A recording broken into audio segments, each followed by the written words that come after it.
What's up, everybody? Welcome to the show. Today on the couch, we have indoors, a rare sighting.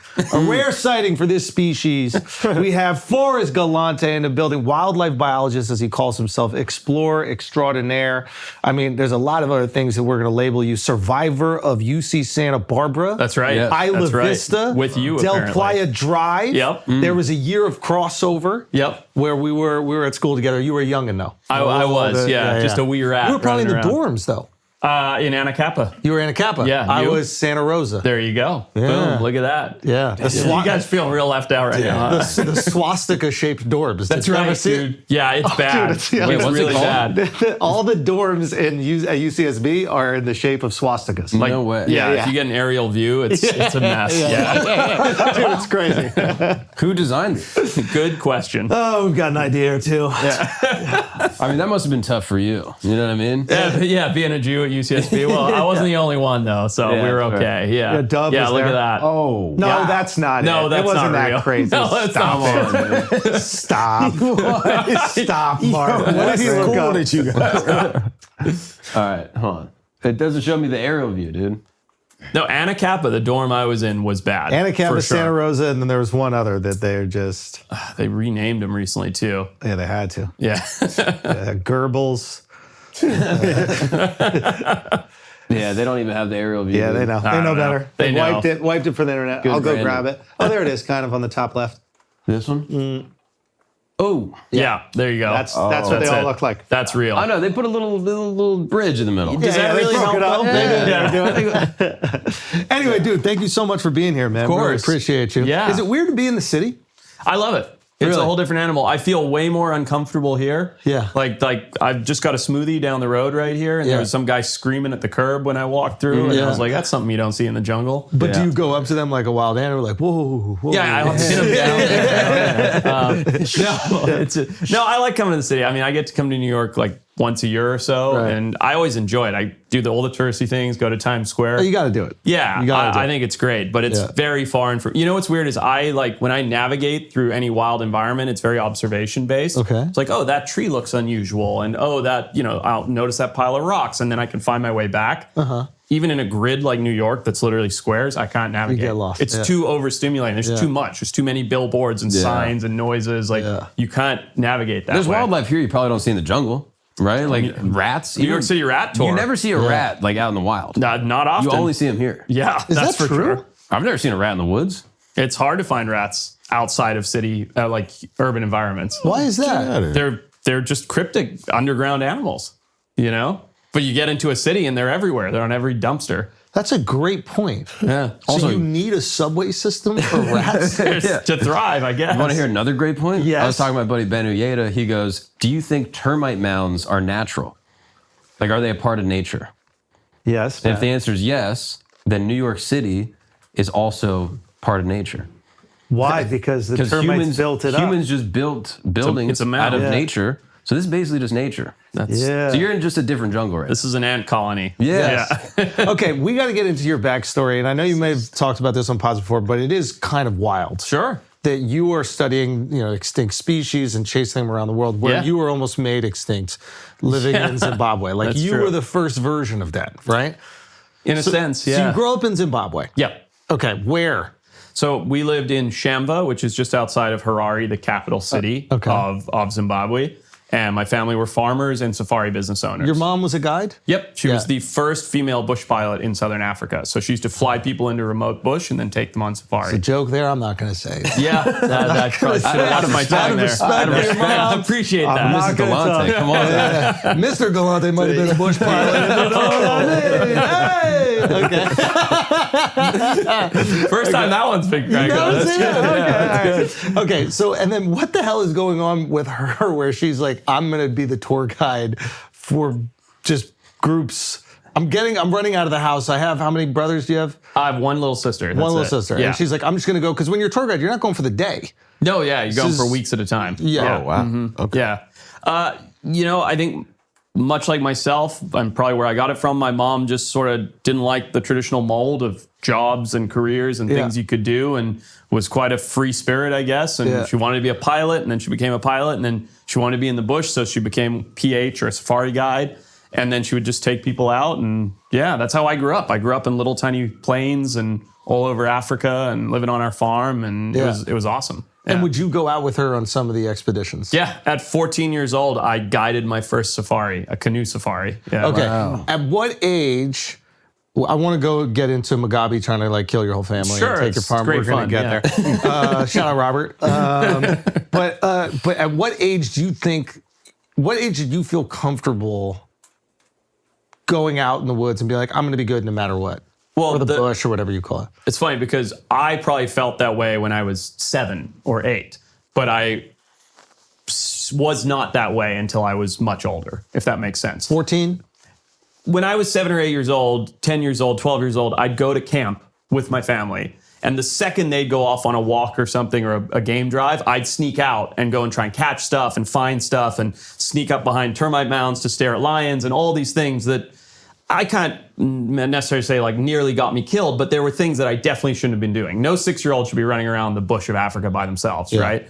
And so I felt very confident. If I'd get caught, I'd get a lashing and I'd be in big trouble. But I felt comfortable doing it very young, but I didn't really realize until probably like my late teens, maybe even early 20s, like here are the things I actually need to know in order to not just like push the limits every day. Do you know what I mean?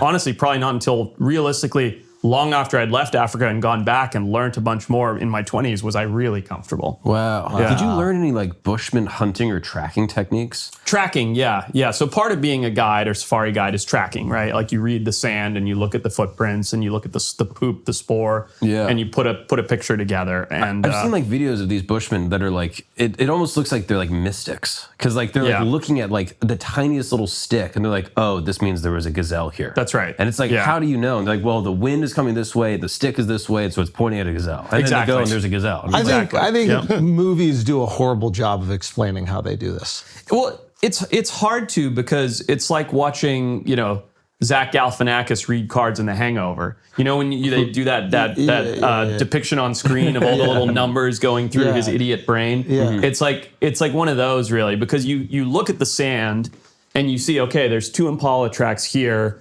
And there's a weird turn to this one to the right here. And then all of a sudden from this side, there's a lion track. So that means the impala was walking this way, saw the lion, turned, and then the lion came in pursuit. And based on the way the lion's print is, it had this much weight going into it that actually made the impala run faster. But all of this is just something that sort of happens in your mind. You can't really... Shit.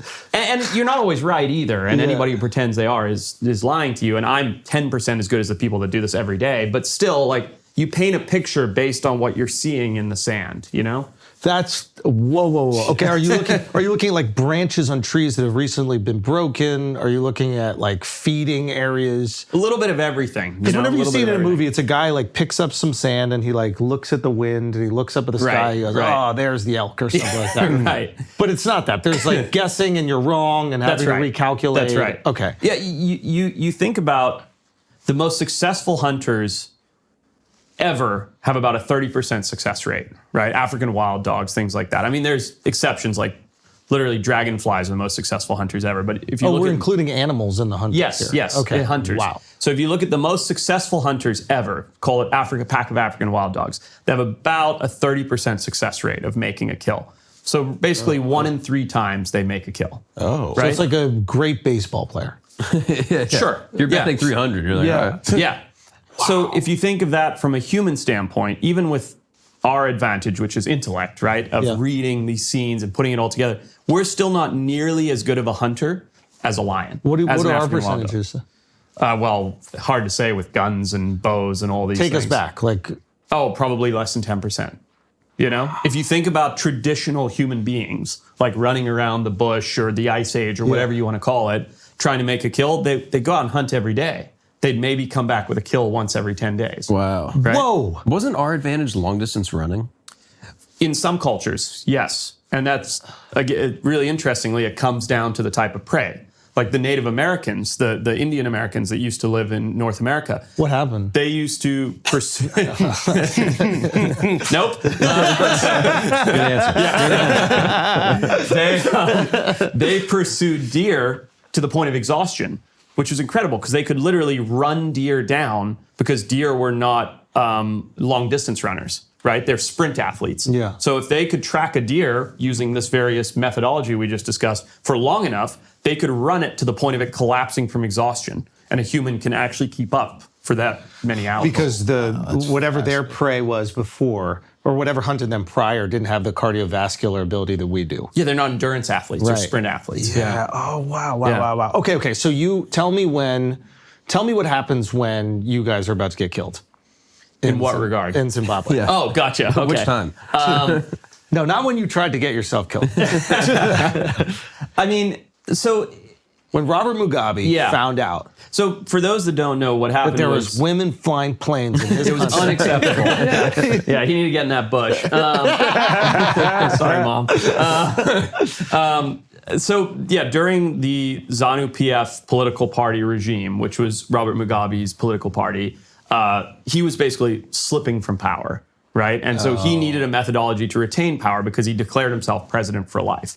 So he turned a lot of negativity and focus on the white farmers, which were just the minority. We've seen this. Idi Amin's done it. Hitler did it. You know, lots of people have done that. Like, I'm losing power. I'm losing control. I need to target hate towards a minority. I need a scapegoat. Yeah. And so that's, you know, there are all kinds of racial contexts, all kinds of things you can talk about as to why. But regardless, he turned the focus on the white African farmers. Primarily, they were English. Some were Dutch, you know, but white farmers in Zimbabwe. And so my family owned a tiny little farm, 200 acres, which sounds big, but it was tiny for our region, in amongst a bunch of really big, really wealthy, successful farms, huge tobacco farms and cattle ranches and things like that. And so basically all the farms around us were slowly seized by, quote, war veterans who'd never seen a war because it was part of this whole political play, and closed in on our farm until we were the last man standing. I could go into as much detail or as little as you want, but basically one night, so we got shot at a few times. Like, they followed us to our gate. There were shootouts where my mom would pull the revolver out and be shooting out the window. My mom was a single mother too. Where was your dad? My parents split when I was 8 and my dad moved away. So it was just my mom and the 2 kids on the farm in a country where culturally, the Shona culture, women are valued the same as cows. So it's a very, very difficult place to be a single woman running a farm, Holy. right? So at 14 years old, I could command more attention and respect than my mother could as an adult woman. So she would give me the orders for the day to give to the farm workers because they'd listen if I made the orders. Wow. And I didn't even know what I was talking about, but I'd say it like I did. Do you know what I mean? And so it was a whole weird dynamic. But basically, again, my mom was a single mother. We lived on the farm by ourselves. All of the farms around us got taken. A lot of our neighbors went through punguis, which was indoctrination through torture by the ZANU-PF political party. So all kinds of things like burning their feet and dancing, all crazy, crazy stuff. Dancing? So they'd make them dance on like hot iron as a torture method. Holy. Like all kinds of horrible things. Is that where the people. Jumping comes from? No, that's a whole cultural thing. Thank you, Alex. That was a good tension break. Anyway, the story's getting long, but basically one night after going through, everybody dug their heels in and was like, this will pass because things have yo-yoed through the country of Rhodesia and then Zimbabwe since its induction. And everybody's like, dig our heels in, these things will blow over and things will come right again. Anyway, they didn't for Zimbabwe. Zimbabwe's gone down the hole politically, but it's starting to bounce back a little now, actually. But one night, our farm was surrounded. Our security guard had actually been killed. We had a security guard, he'd been killed. And they basically just said, you have to leave. Like, if you don't leave, we're going to kill you. And because it was just my mom and 2 kids, you know, they didn't just come in and murder us like they had done in other places. If there were men in the household, they might just I think it would have been a different story. So the sexism actually helped in that regard. I think so. I have nothing to support that theory, but I think you as a child, you're not an adult. There's 2 little kids, you know, 14-year-old boy and a 12-year-old girl and a single blonde lady in the middle of an African farm, right? So I think they said instead of kill or murder or rape and there was not all that. Some other people left without conflict, but there was a lot of that. They basically gave us a choice. So they came, our security guard had been killed, some of our farm workers had been through these punguis, this indoctrination, and they just said, you have 24 hours before you're gone, you're dead. You pack everything up. And so I run into my room and I grab my bow off the wall and I grab my little Maasai sword that I had and I said, bring it on. My mom fucking smacked me. She said, don't pack your suitcase. Because I was a little shithead. You know, I was 14. I thought I was ruling the world. And so we packed up our suitcases and left. And do you have a passport? Yeah, we had passports. I had Zimbabwean passport, I had American passport. My dad was American. Okay. Yeah. Okay, so Where'd you go leave. after? We bounced around a lot. So we went from living on a 200-acre farm in Zimbabwe to living on welfare in Oakland, California in the early 2000s. And Oakland in the early 2000s was not like hipster cool Oakland now. It was Have you pretty ever rough. not lived in a predominantly black area? Like, you think you guys... I live in Santa Barbara now. Yeah, you went the other I don't even think we direction. have it. I don't even think we got any anymore. But No. it is funny that your mom was like, how can I make sure that like my kids will feel acclimated to this new place? Yeah, she's like the new There jungle, need to be black baby. people Yeah. all around. That's right. There Yeah. need to be black people around.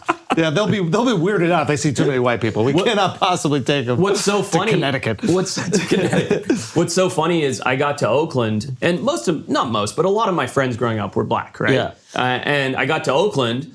I was just a kid, I was 14 years old. I had safari shorts that were above the knee, and and torn up T-shirt. And I ran into. I still remember this so distinctly. Yeah. We went through a whole bunch of yo-yo and emotional this, blah blah blah. But I remember we finally settled in our government housing in Oakland. We were in a 1-bedroom place, my mom and my sister and I, and I run out. I see this basketball court where all these African American kids are playing basketball, and I run out and some friends to hang out with. And I grab the ball and I'm trying to play and stuff. This kid pulls out a knife. He's like, "What the fuck are you doing?" I was like, "Oh God, this is different. I've never experienced anything like this." Yeah. Damn. And they're like, "Get out of here, white boy." I was like, Where are you from? You're like, I'm from Africa. It did not land. Yeah. Now, you were aware, though, that being white from Africa was a rare thing. No, I wasn't. Not at all. Not at all. Do you learn that when you come to America, that the perception of Africa is there's not that many white Very people much there? so. Yeah, very much so. Because where I live, or where I'd lived in Zimbabwe, it was just everybody knows there's still white people there today, Right. And in every country in Africa, Right. there's a white population. And I had just thought that was known, I guess, because our vacations were to Mozambique, where there are other small white communities, or Yeah. South Africa, where there's a large white community. Yeah. I just sort of assumed It was the norm for you. it was the norm. You don't think about it. Also, the And kid's idea of race is so different, right? it didn't exist. Like when you're 8 years old, you're like, we're all just Zimbabwean. I distinctly remember when I was still in school, a school called St. John's in YERRR in Zimbabwe, and this was during the height of all the political turmoil, and I was a equivalent of a freshman, and one of the prefects. You know what prefects are?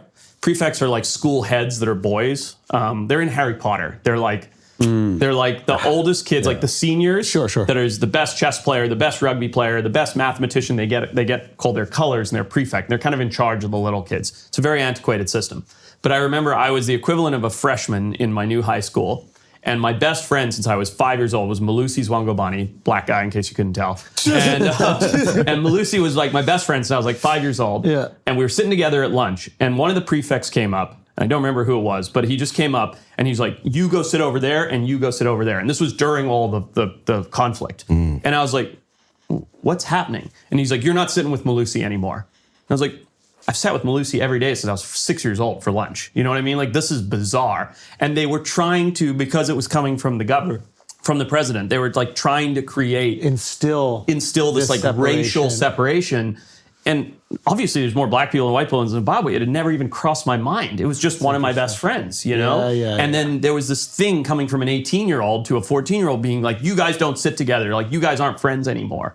I'm like, why am I not friends with, it just, you're talking about your a kid's perception of race. It blew my mind because I just didn't understand it. What'd your friend say? Same thing. We were just so confused, and he went over with all the black kids and I went over with the tiny little group of white kids, and it was almost like prison, at least my perception of prison. And it was just and then school ended and I was like, "You good?" He's like, "Yeah, you good?" I was like, "Yeah, that was weird." But those things just sort of kept happening, and it just got worse and worse, and it just showed how ingrained it was throughout the culture at the time. Yeah. Okay, so you come to America, you're 14 at this time? Mm-hmm. Do your survival skills start to wane?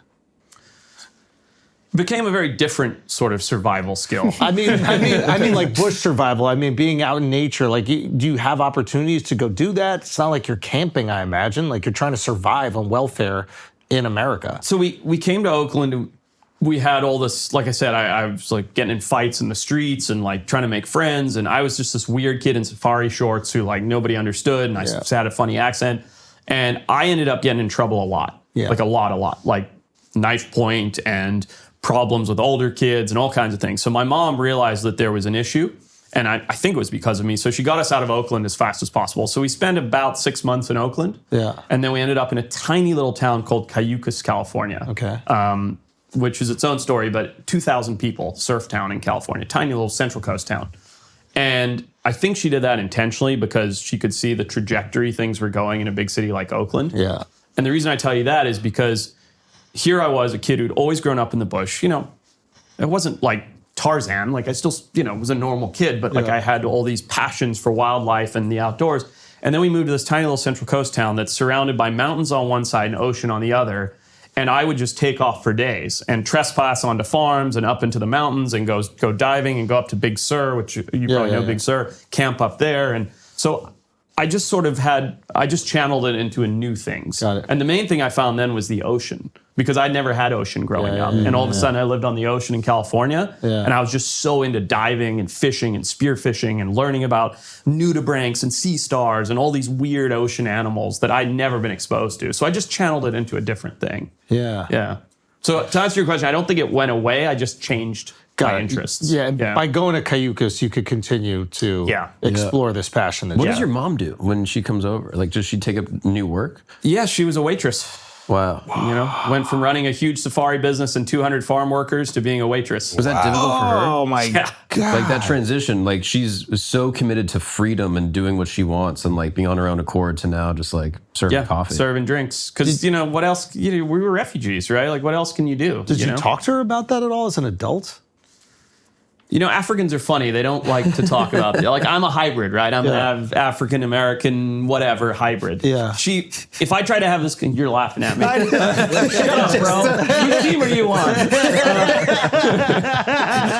Yo, he's so much more African. I know. It's just so funny here. He had to pull the bro back. Come on, dude. Stand up for me. But my point is, like, Nah, it's crazy. Calling your white mom African. It's crazy. Like, I couldn't talk to my mom about it. She would just brush it aside. Like, it's not, Africans don't talk about those things. That is so funny. It's like, because like if I was born in China, there's no way you guys would refer to me as Chinese.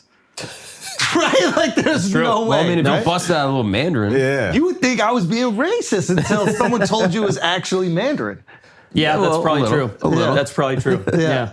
Okay, all right. So you're saying she's a little bit reserved. She's not talking about her emotions and what she was dealing with and the difficulties surrounding it. She's just like, listen, I had to do what I had to do to survive. You know that like memory bias thing? Like we all put the bad memories aside and focus on the good ones. Yeah. Otherwise we'd all be miserable and depressed all the time. I don't know if you've heard of that. But like I feel like she has that more than anybody. Like her memory bias. Like she knows it happened, but she doesn't want to talk about it. She doesn't want to bring it up. Doesn't want to address it. You know what I mean? She'd rather talk about how great breakfast was.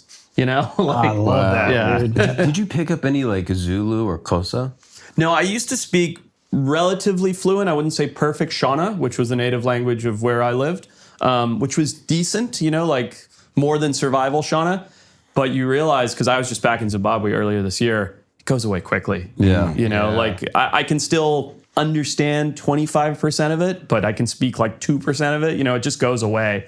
And you have those few words that are like ingrained, but otherwise, like, the ability to communicate is pretty much gone. Can you say a few words? Because he thinks all they do is click. Why would you say me? No, I'm just kidding. Why would you say me? You're more racist than me. No, so like in Shona, like if I said to you like, good morning, how are you? The greeting is mangwanani mamukase. Mangwanani mamukase. So that's like, good morning, how are you? Yeah. Yeah.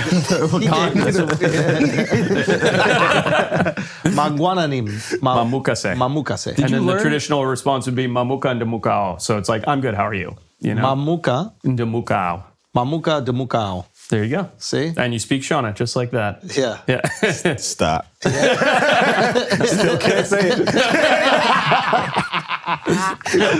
I tried learning how to say like a few words in Xhosa because there's a DJ from Zim. That's what the locals call Zimbabwe. Oh, yeah. And I talked to him and he tried like teaching me some of the words. It was like with the clicks. That's rad. Here? In New York? Yeah. No way. And it's a wild thing because I didn't realize the clicks are a part of like the word. In some of the, Like it's not just like a bunch of clicks on their own. That's like right. kind of how we're told in That's America. right. Yeah. But like Xhosa would be like Xhosa. That's right. And like you say like in your throat. Yeah. And so it's like embedded in the like sentence itself. Yeah. It's Yeah, it's fascinating. unbelievably hard to do. Yeah. Like, I don't know if you can just tell someone how to do it. It's like you're born knowing how to do it. You have to grow. It's like same thing they say with like learning Mandarin, right? As like an adult, it's Like the nearly tones. impossible. Yeah. You I have to feel like I learn could do it, dude. Learn Mandarin. Because my Don't try. fake Mandarin Don't is try. good. Like Is it? sometimes I'll do my fake and I'll listen to real Mandarin and I'm like, Spot on. I'm there. Yeah.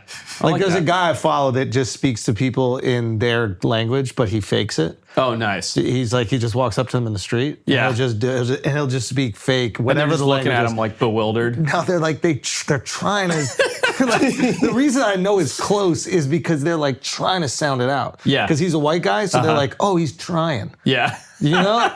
But he's close. Dude, I think that's the key. Like when I go to Mexico, my Spanish is terrible, right? Yeah. It's like survival Spanish, but my confidence is through the roof. Bro. So if you sit down and just spit, you Go know? to Japan. I swear to God. Have you been to Japan? Yeah, I love Japan. Okay, you know how like all the taxi cabs, they got like white gloves. It's like beautiful. It's Yeah, not it's like amazing. Uber. It's awesome. Spotless, yeah. But they're not going to speak any English. No. But if you say where you're going in English, but with a very strong Japanese accent, 100% of the time they know exactly where you're going. They respect it. Yeah, they're like... I don't know if they're yeah. respected. Okay. But in their brain, that's how it sounds in It's English. the accent in it. Yeah. I know, and it sounds crazy. Yeah. But if you say it, it works. It's Starbucks. And they'll take you to the Starbucks. And listen, you could judge me, but when you're there and you need to go somewhere, you're going to try it. That's how you say Starbucks. Ice That's cream. it. Yeah. Ice cream. Ice cream. That's literally how you say ice cream in Japanese. Yeah, exactly. Yeah. It's almost like, is there a language Japanese? Or is there an accent? It's just an accent. I think it's an accent. I really do. Okay, what do we got right here, Mark? This is a Xhosa. I've never seen this video, but apparently it's good. Our P, it sounds like Australia, Wow. Colombia, Canada, Coca-Cola. You just said Canada and Coca-Cola. Yeah. Did you get Letter that? X. Coca-Cola. Our X, it sounds like Coca-Cola. like the name. He makes it look cool, too. Yeah, that's fine. Yeah. Xhosa. Our Q, This is it sounds like Kala, Eda, Ikude, Ikala, Ikola, Goma. How fire is that? It's incredible. Like this guy rapping? It's also not. It's not so different than like Arabic where you have like a or like these other sounds. It's just another sort of mouth sound. Exactly. Right? Like Yeah. we make it seem like there's this like obscure. It's this obscure sound and no other language has it. It's But, like us saying like the hard letter R. Do you know what I mean? Like there's a lot of Nobody Asian can cultures and pronounce things the that R. can't do. Jesus, I'm really digging myself into a hole over here. You know what I'm saying? Come on, Forrest. I'm looking at you, bro. I'm fucking killing myself. I'm drowning over here. Do you want to know how to pronounce it? I'm not sure what you're gonna say next. Forrest Galante. See, no, I'm not gonna say it again. No hard R though, right? No, there's Like, no definitely. there's Galante, You're like- not allowed to say a hard R. Yeah, You might be. I'm drowning over here, bro. Might be allowed to say the A. I don't know. We got to go to the. We gotta go to the board. booth. We got to go to the booth on that one. We got to say. What does the prefix say? But okay, all right. It gets mystified in America. People are like, yeah, they speak like an alien language where they click all the time. It's like, no, they just have tones that are different than ours. Yeah, everybody has their weird shit. I'm trying to think what ours is in English specifically. Well, it But depends on what region you're comparing to. Like, if you come from like an Asian dialect, doing L is difficult in English. bro, if saying the letter R after a consonant is nearly impossible for anybody outside. That's what I'm trying of to articulate America without being or that racist. speaks English. No, to Europeans that don't speak English. Yeah. Andrew. Yeah. Is an impossible. That's right. It's I'm the do. Yeah. Oh, really? Squirrel is like, have you forget seen it. Europeans trying to pronounce the word squirrel? Have you seen Japanese people do it? Yeah. Because that's the most fun. Yeah. Get that video up immediately right now. All right, guys, new dates announced. We're getting ready for the hour this fall. I'm coming to Stress Factory the 11th and 12th. Thank you guys for selling that out. I'll update you guys on adding more shows. Houston, September 18th and 19th. West Nyack, New York, 25th and 26th of September. Helium in Indianapolis, Indiana, the 23rd and 24th of October. Alabama, Stardome, November 6th and 7th. Hilarities in Cleveland, the 13th and 14th of November. Good Nights in Raleigh, December 4th and 5th. Funny Bone in Columbus, December 11th and 12th.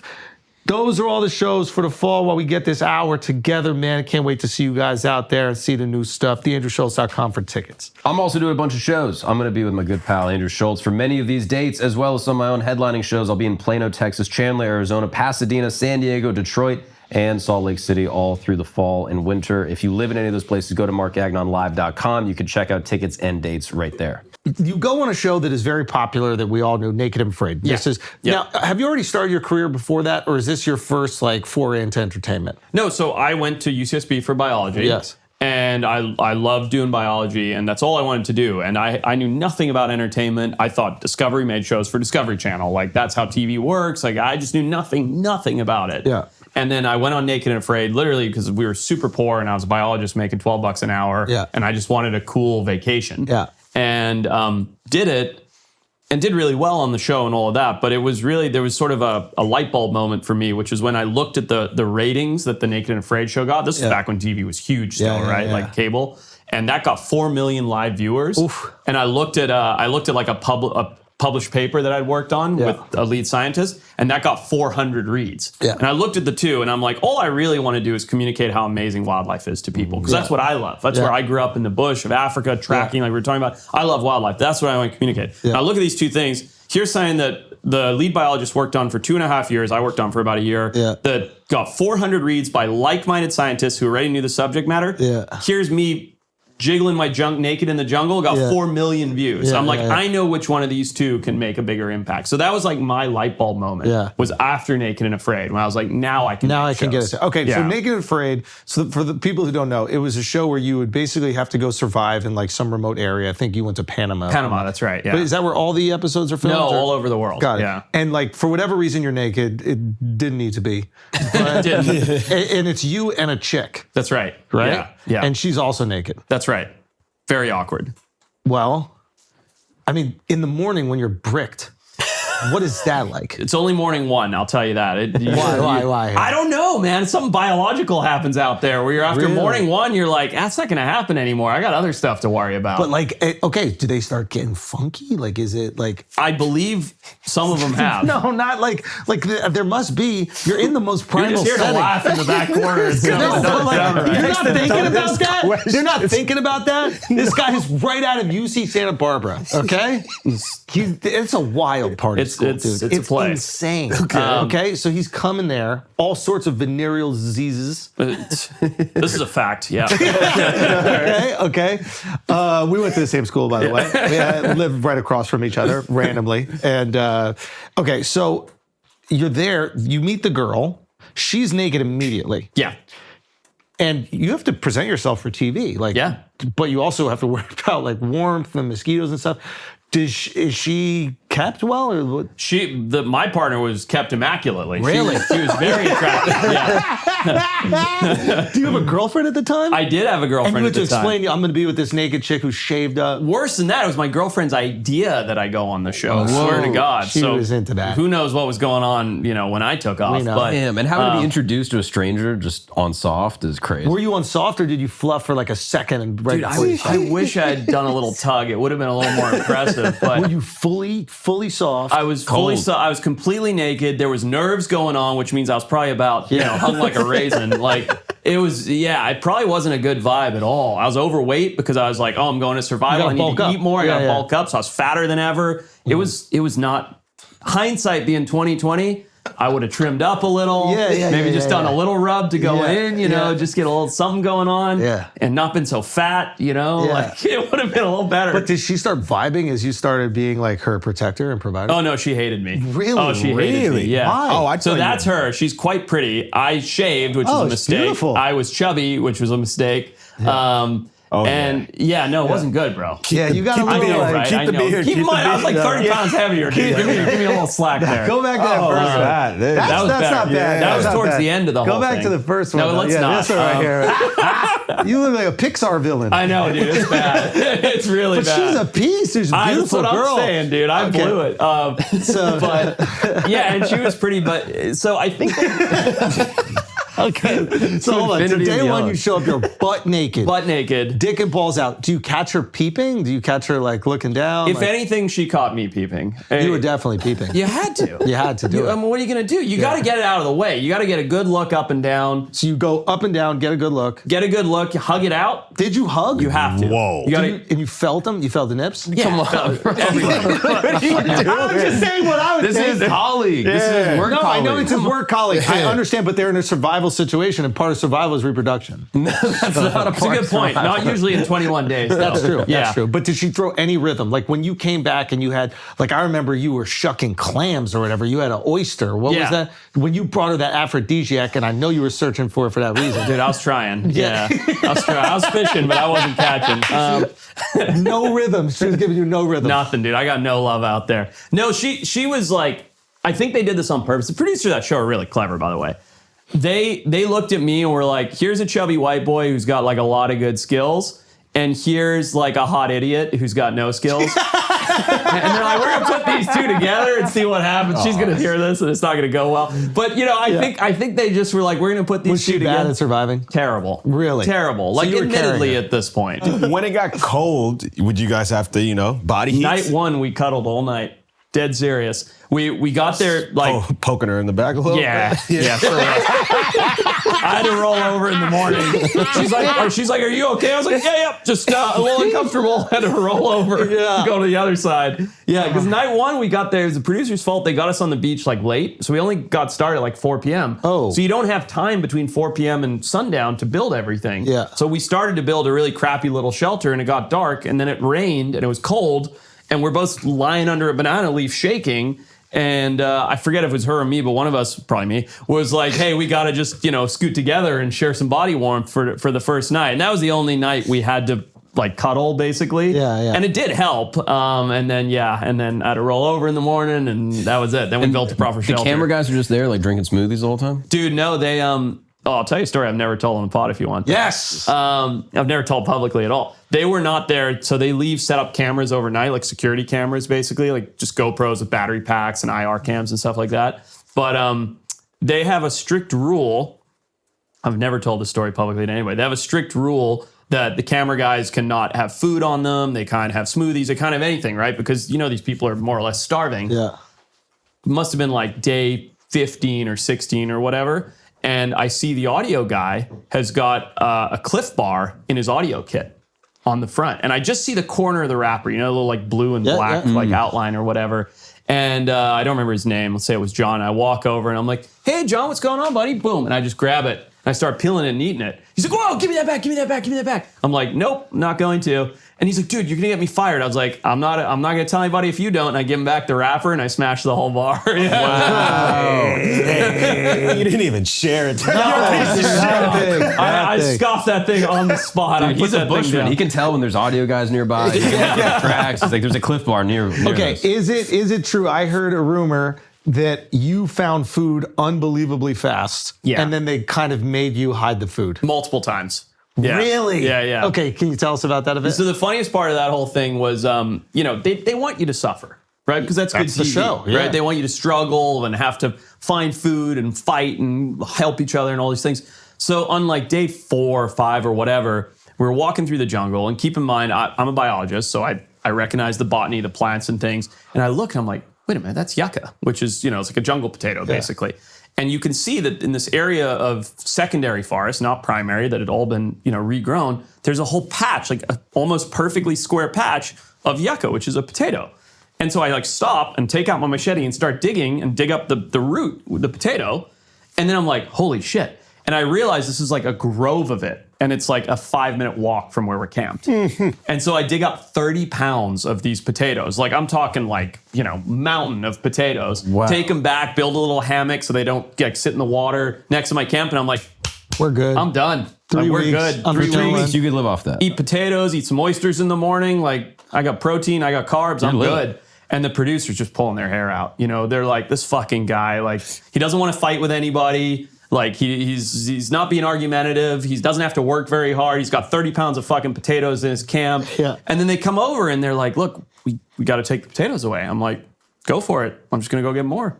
And they're like, you can't do this. I was like, yes, I can. Like this is a simulated survival situation. I'm going to get as many potatoes as I can get. Yeah. So they took them away the first time. And that night, as soon as the camera guys left and set up the cameras, I walked 5 minutes up the hill. I brought back another 20 or so pounds, put them in the sling. And they came back in the morning and there was a pile of things. And the producer was like, off the record, like, okay, if you just keep them hidden and off camera, you can keep your potatoes. And I was like, I don't care how many times you take them away. I'm going to go and get more. Yeah. And so they let me like keep them off camera. So would you have to cook them like off-camera hours, or did they just edit you cooking? They them just out? edit around it. Yeah. You're But the only person to go on the show and gain weight. thankfully not. Look at that photo. But thankfully not. But yeah. So then what happens? Then you and the girl are eating good? Are you Yes. sharing the potatoes? We shared everything. Yeah, I caught some fish. I caught some lobster. I got oysters. I killed an anteater. We got potatoes. Like, we weren't struggling. Yeah. So it was easy for you. I mean, it goes back to what we were talking about before we came in here. If you're in the tropics and you have a good understanding of how to do these things, you can live indefinitely. I asked Forrest before we were doing the pod, I was like, okay, let's just say, like, could you just walk out anywhere and then just survive? Like, what is the scenario? And you said, if you put me on an island, what did you say? I said Fiji or Vanuatu or one of those tropical places. You'd be fine for 30 years. Easy, man. Easy. Because there's so much life, and everything grows in the tropics, right? Like, whether coconuts obviously grow naturally, but you plant potatoes or you get mangoes or whatever, everything just grows and it fruits. And then you have so much stuff in the ocean, right? In those places, you can eat all the shellfish we've just been talking about. You can spear, you can do these things. Some tools would help, right? Like some fire making tools and some spears and stuff. But like, that's why tropical living is so good, right? It's because you don't.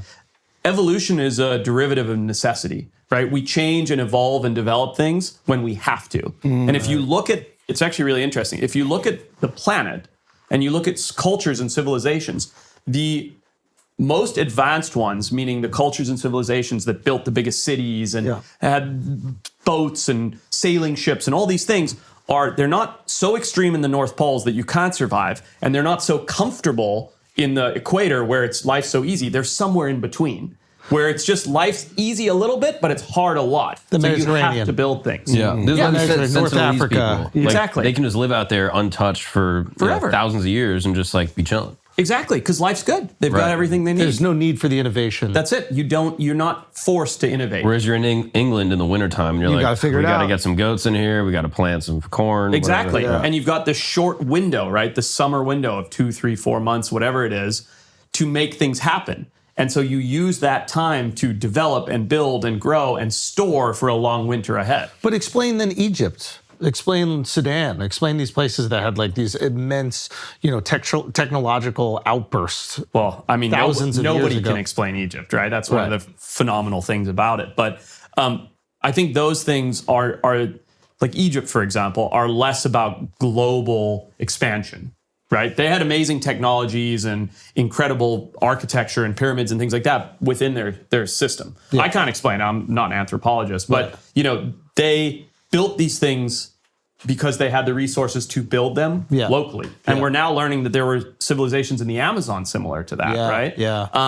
But again, that wasn't about like England or the Vikings or places like that. The Romans who were like, we have to go places to get resources. We have to innovate and travel and move and conquer. And make a trade route and get a disease and All that those stuff. things, So Wow. You go to school for biology, and I know you were in Zimbabwe, like out in the bush till like 14. Yeah. But then you go on this show. How old were you when you went on the show? 26, I think, something like that. So like you're out of like the jungle wild for a long time. Like how did these survival skills just come back? So I mean, I always really just cared about wildlife and conservation. And survival for me was never a passion. It's still not. I would practice survival or wilderness craft or whatever you want to call it as a means to stay out in the wilderness longer and see animals. So even between, I guess, ages, 18 or so, whatever, 20, 14, whatever you want to call it, 14 when I came to the US and 25 or 6 or whatever I was when I did this, I was still constantly, I was working on the California Channel Islands as a biologist. I was going into the backcountry. I was traveling as much as I could. It's all I really do is So a passion. it's not like you're just going out exploring and then coming home for the day. Like No. you would just be out there. I was out all the okay, time. okay. Yeah, I mean, I used to have a 15-foot center console boat, like a tiny little boat, that I would spend 4 or 5 nights at a time on. Doesn't have a cabin. It's like the boat's, about as big as these 2 chairs. And I would just sleep on the deck of the boat and just be out in the ocean exploring the Channel Islands, in Santa Barbara. Yeah. Yeah, and then same thing in the backcountry. I'd just take a backpack with a tarp, and a bag of salt and a pocket knife and a lighter and just be like, I'm going to head out and figure Why a it bag out. of salt? Oh, you can save anything with salt. You can preserve it. You can cure it. Salt's like an essential survival food, right? If I catch a trout this big and I'm out there for 3 days, If I just leave the trout, it goes rotten. Yeah. But if I eat half the trout and pack the other half in salt, it's totally fine. He wouldn't survive a day. So this is I'm kind of obsessed with this stuff. Like all the videos I watch from I'm sure you know the Outdoor Boys channel and Yeah, like all love these. Outdoor Boys. I've seen so many of your videos, but like I think it's because I've never gone camping. Ever? No, I'm like we gotta real, fix that. I though, would dude. love to do it. Yeah. I'm a real like city boy. Okay. But there is something that I don't know if it's a primal connection. I don't know if it's the idea of like when you're stressed with things in your life, watching somebody complete a task, execute a task, and like create homeostasis for them in like a really difficult environment. Maybe there's something that is like stress relieving to that. I got to do more like psychological research as to why I'm so interested about it. But there's a part of me, and now that I have you here, I really want to know. Sure. The four of us are put in an area. You choose. Just put us somewhere in the world. Right now. Right now. Okay, let's say Costa Rica. Okay. Well, I love Costa Rica. There you go. Jungly. Very. It is 10 a.m. Yep. We have to survive. Nobody's coming to get us for a week, 2 weeks. Yep. What is number one thing that we do?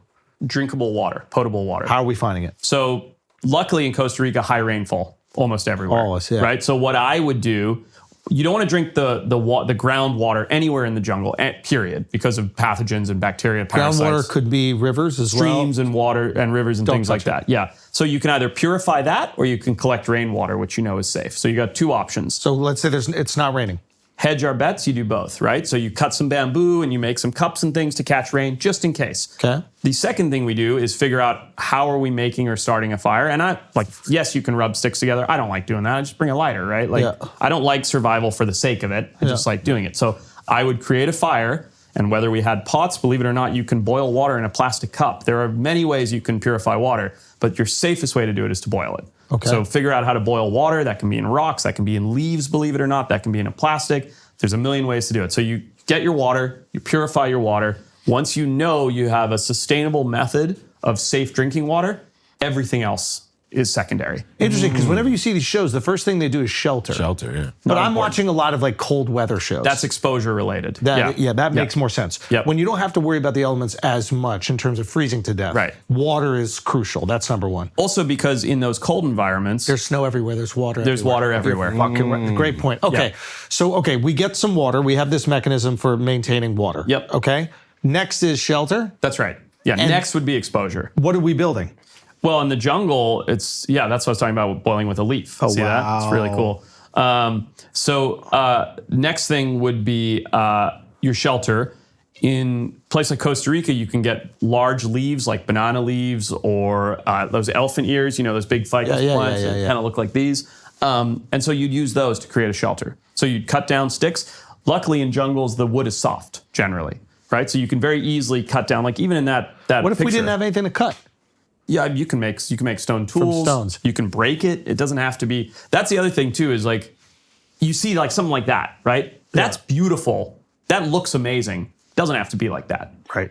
Don't get me wrong. That's probably that. You and I can make that right now with this one. The other one that's all perfect and meticulous. Yeah. That's hard to make. Yeah. Like shelter does not have to be perfect. Do you know what I mean? The best thing you can do if you're in it for the long term, you build a temporary shelter that's quick, that gets you out of the elements. So in the midday heat or whatever, you can rest, you can sleep, you have fire to get rid of mosquitoes. Then you focus on building something that's more long-term, Sustainable, comfortable. long-term. I was talking to do you know Donnie Dust? Yeah, I do know Donnie. He's the man. Good dude. He really was good explaining to me, he was like, you can basically just make like a sleeping bag. That's it. So Yep. like in a pinch, it's just like one stick that's like 2 feet tall, covered with banana leaves. Yep. It's not something you can like sit in. You literally just like shimmy into it and lay there and sleep. Called a lean-to because it's lean-to, leaning to yes. one side, right? Yeah. And then you can get out that way. Yep. Wow. And that's enough. And the main thing there is almost mental sanity. Because if you're sleeping in the rain, you're not sleeping. If you're exposed to the elements, you're miserable. Yeah. So if you just give yourself that little bit of mental reprieve so that at night you can rest and you can recharge, then you have all the time in the world to find food and build shelter and these kind of things. But if you're not sleeping, you're not resting, you're not recovering, you go downhill quickly. Do you think we would be living comfortably within a week? Yeah. When you say comfortably, not what you and I think of as comfortably. Not AC, et cetera, but like we're not worried about food. We're not worried if it's raining. We No can way. get under something. Within a week. Waking up with the sun. Yeah, It's within a quiet. week. You're not on your phone. But that's not the case for, these guys that go on alone in the Arctic Circle. Very Like, that's different a situation. Very different situation. Now, can Yeah. I ask you that, like, kind of as a detour question? If you were to get dropped right now, either into Alaska in the wintertime, Yeah. or like the Mojave Desert in the summer, Oof. two extreme climates. Yeah. Which one would you rather take to survive for a week? Well, just because of my knowledge base, and it's all personal. Like, it's one of the reasons I make fun of Naked and Afraid, the show that I did myself. And I will get back to your question, is the guys that live in those environments, like I'm talking about the local people that actually live there, the native tribes, the local Panamanians and stuff, they do the stuff that we're crying and whinging and misery about as part of their daily life. Yeah. Tosh has a joke about this. He's like, we do a show called Survivor in a place where people already live. Yeah. That's it. Yeah, and they're just like, this is just life to them. And for us, it's like, oh my God, it's so hard, I can't find food. And they're like, yeah, welcome to the fucking jungle, bitch. Yeah. You know, like, and so, you know, to answer your question, it's all about where your skill set is. If you took that same incredible survivalist from Panama and put him in the Arctic, he'd be dead in a day. Right. For sure. He doesn't know it. He's not a trained survival expert. He just lives in the jungle in Panama. Yeah. So my skill set, I do better in the Mojave than I would in Alaska. The fuck do you do in the Mojave? You find water, you find moisture, and that comes from cactuses. And it's awful and it's bitter, and there's ways to refine it, but you have to get the moisture So the first. first thing you're doing is looking for a giant cactus. That's it. Yep. And then you cut it open? You tap it. Yeah. Oh, like Yeah. a rubber tree or something? Basically. Yeah, basically. And then you can get a slow drip out of it, and that's liquid is absolutely horrible, but it can keep you hydrated. Better than nothing. Yeah. And then how do you create a shelter in the Mojave? I mean, it's not easy. The best thing out there is to get under rocks because there's a lot of rocks and natural jagged areas, and then you need to move with the sun. And the biggest thing in a desert environment is never work during the heat of the day. So you are down from say 10 a.m. to 4 p.m. every day. You're just resting. Because it's just too much caloric expenditure. Yeah, it's just your likelihood of exposure, death, like overheating, exhaustion, dehydration, just skyrockets. Yeah, and Alaska in the winter, there are people who are very skilled at that. I'm not one of them. Like I would not do well. I do Alaska in the summer, sounds lovely, but Alaska in the winter, no way. Yeah, for me. Let's get to the animals. Why are you not afraid of animals? I'm a city boy. I don't touch them. I don't like a dog, a cat. I'm cool with that. Anything more than that, it's nah. I just think wildlife is the most incredible thing that we have, right? I think a lot of people forget that if we destroy any group of animals, like if we kill all the fish in the ocean, we all die. Everybody, every human on this planet goes away if we destroy the oceans, right? If we get rid of all the snakes, we probably all die. Like, and I know not everybody in this room probably loves snakes, but snakes control the rodents that control the diseases. Do you know what I mean? Like the rodent outbreak means disease outbreak. So all these things, the world is like a giant game of Jenga, you know, and every piece needs to fit in that game. And animals to me are the most important piece of that. I'm not really answering your question directly, but the point is like, they're all fantastic and amazing. And I've had really close calls with some animals. I've been scared by animals plenty. It's not like I'm so stupid that I think no animal can hurt me or anything like that. It's just, these are the risks that I'm more than willing to take in order to have these amazing intimate interactions. And I also believe that we are hardwired as human beings, whether you're from the city or not, to have a connection to nature and animals. Like it is in our DNA. I'm telling you, man, we get you out of the city. I'm not saying you would be in your comfort zone, but you would find some like inner peace if you spent time out there and you got connected to animals. You don't need all the stimulation and all this technology and stuff. You find a sense of calm when you spend time around animals. What's the closest you've been to dying on the job? The one that I thought was the closest is actually a pretty crazy story. You know what a sea snake is? No. Snakes that live in the ocean. Oh, yeah. Right? Yeah, but it looks like an eel. Yeah, a lot of them. Yeah. So if you look up like an elegant sea snake, this was the species we were working on. So I was in Western Australia and we were milking sea snakes, which means taking the venom out of them. And you do that by taking a tiny little pipette, like a little syringe, and you put it over the fang and you pipette it and you pump it and the venom comes out. I've milked a snake before, and I don't mean that as a euphemism. I've actually done it, and the way that the guy did it was the snake bites onto a jar with some like kind of rubber cup silicone thing? rubber cup. Yeah. Why not do it like that? Because the sea snakes don't have big fangs like whatever you milked, a rattlesnake or something. Interesting. So those types of snakes, viperids, snakes with big fangs, have a venom delivery system from 2 giant fangs. Yeah. So it bites into the cup, the plastic sheath holds the fangs in place, and the venom drips out. Sea snakes have tons of tiny little And teeth. each one of them And has- each one of them, yeah. Oh. Now, they still have fangs, but you can get into the minutia of it, but basically they're tiny, tiny little teeth, like to the point you can barely see them. So in order to milk a sea snake, you have to actually pipette it, like I was explaining. So I was milking venom from a sea snake, barehanded, I didn't have gloves on, and 1 drop of sea snake venom can easily kill you, right? It's very, very potent, but they don't usually bite people. They're not aggressive, and they're pretty limp on land. They're adapted for the sea.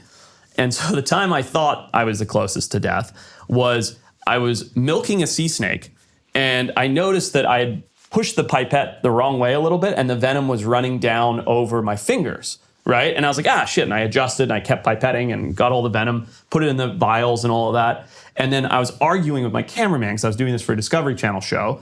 And he goes, you got to do this drone shot. And I go, come on, man, just stop it. And I did this with my fingers in my eye ducts. And then I was sitting there, and I remember this distinctly. I went, fuck. And he goes, what? And I go, I think I just killed myself. And he goes, what'd you say? I was like, nothing. I just whispered it under my breath. And so the problem with the sea snake venom from an elegant sea snake is you have almost no symptoms for 5 or 6 hours. Then you feel very fatigued. Then your heart stops. And that's it. And it just coagulates your blood? Exactly. So here I was thinking, and I was like, was it my left hand? Was it my right hand? Did I rinse my hand? Did I not rinse my hand? And I just couldn't remember because it was all happening. You know, you've been on set, like it's all happening. It's stuff going on. So I thought for 6 hours that I had rubbed sea snake venom into my eye ducts. You were waiting to die. And I was waiting to die. So much so that, you know, we finished out the shoot. Like, I was going on with its own mental battle, but I didn't want to take it to my crew, my team, because I was like, there's nothing that can be done. Yeah. It's too late. Yeah. You know, we're too remote. There's nothing that can be done. So I had this inner monologue with myself. I was like, right, just don't say anything. Don't know for sure. Just get on with the day and just keep your head down. So we finished up. We were right at the end of our day anyway. Okay, I got the venom. Everything's good. Let's go home. And I've started a timer because I was like, I have between 6 and 8 hours if I've done it. We got back to the town we were staying in, which is a tiny little town called Coral Bay in Western Australia, where we had a rental house. And I wrote a note to my wife and my kid at the time. I only have one, I have 2 kids now. I wrote a note to them, put it down next to the bed just in case I never woke up. And of course, it was a super long day, so I was feeling incredibly fatigued because I'd been out in the sun all day. So I didn't know if that was sea snake venom or just exhaustion. Why not tell someone? Why not try to get some sort of cure? There's nothing I could do. There's no cure for it. One, there's no anti-venom for this because it's incredibly rare to get bitten by one because they're not aggressive. Yeah. And 2, we were 12 hours from Perth, which is the only city that you could get treatment. Oh my God. There was just no way. There was no amount of time. There was just no way. Do you know what I mean? And we were out on the boat 2 hours from where the dock was. Like, I did all that calculation in my head. Like, is there anything that could actually be done? And the answer was no. So what are you thinking in those last moments? I just was really thinking about like my family and like, fuck, like, and I even wrote at the bottom of the note, P.S. to the crew, sorry you have to deal with my body. Oh, Jesus. So I was like, this is gonna be a pain in the ass for everybody. Is there like an acceptance of death that you have based on these? I don't think so. I don't want to die. Like Right. I'm not looking for it. I don't want something bad to happen. I understand the risks that I take, but I also understand that it's something stupid like that. It's not the charging elephant that's going to kill me. Right. It's me putting my fingers in my eyes with potential venom on it, you know? And those things are hard to...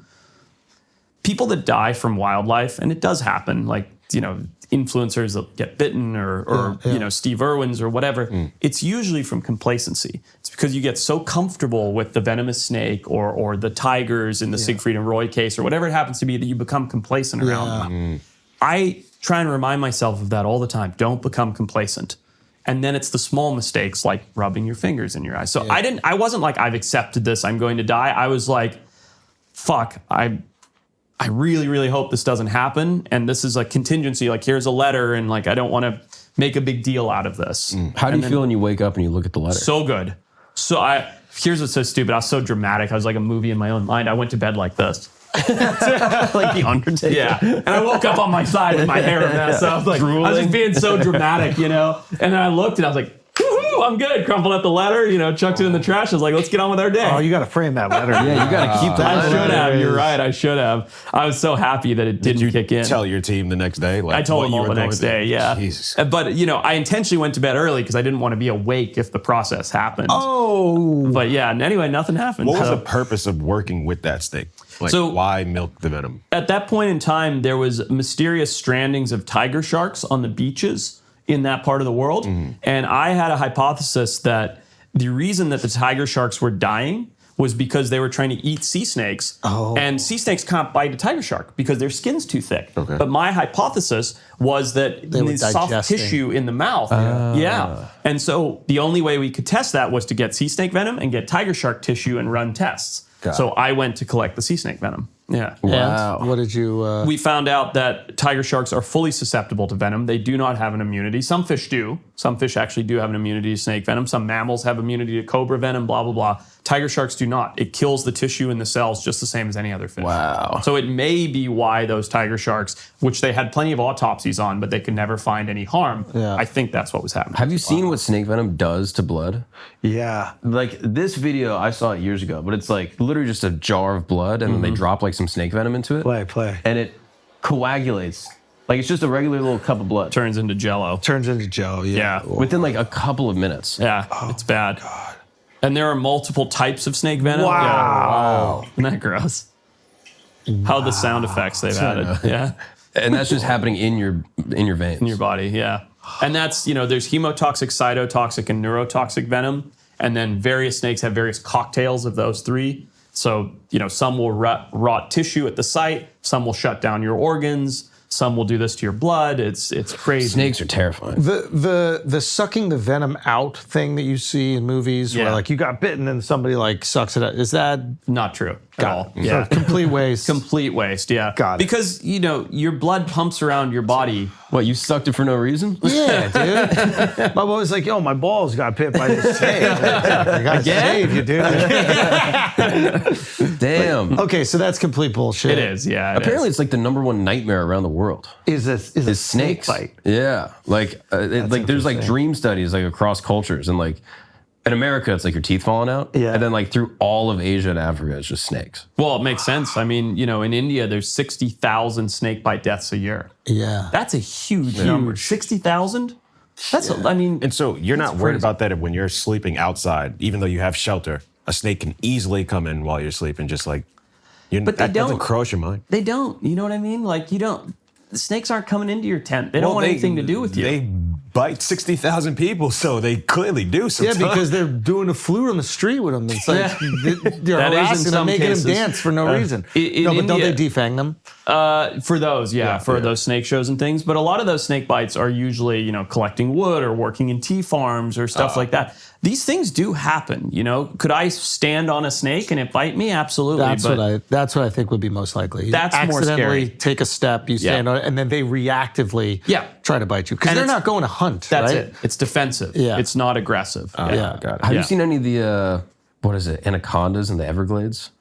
The Burmese pythons. Or the Burmese pythons? Yeah. It's crazy what's going on down there. I mean, those Burmese pythons have led to I believe it's 80 or maybe 90% reduction in the mammals in the Everglades. Yeah. Like they've taken 80 to 90% of the mammals out of the Everglades. Is it an invasive species? Yeah. They're just released by like private collectors, right? Yeah, so Hurricane Andrews in, I want to say 94, but you'd have to fact check me, hit South Florida. Okay. And there was a facility that had a bunch of these snakes, these Burmese pythons from Myanmar, from Burma. And they got out into the Everglades. And now they're rampant. Is right? there any way to control that? So the state of Florida has a bounty on their head where I'm making up the number, but you get $20 a snake or something like that if you turn them in. So there are these guys, like there's a guy named the Python Cowboy and stuff on Instagram, and they go out and they collect these snakes and they turn them in for $20 a piece or Now, whatever. that worked out horribly in India. Yeah, with the cobra Have collections. you heard about this? No, tell me. So I think it was, was it the Dutch East India Trading Company or something think so, like yeah. that? Like they basically were trying to solve a cobra problem in It was the India. English, I think. It was the English, right? And they were trying to solve a cobra problem in England. So what they started doing is putting a bounty on the cobras. Oh, And interesting. Indians are smart, shrewd people, so they started breeding cobras. Yeah, there you go.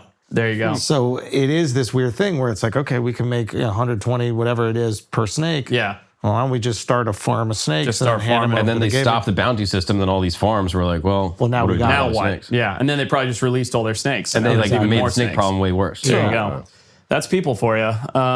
Every time we interfere with nature, whether that's introducing species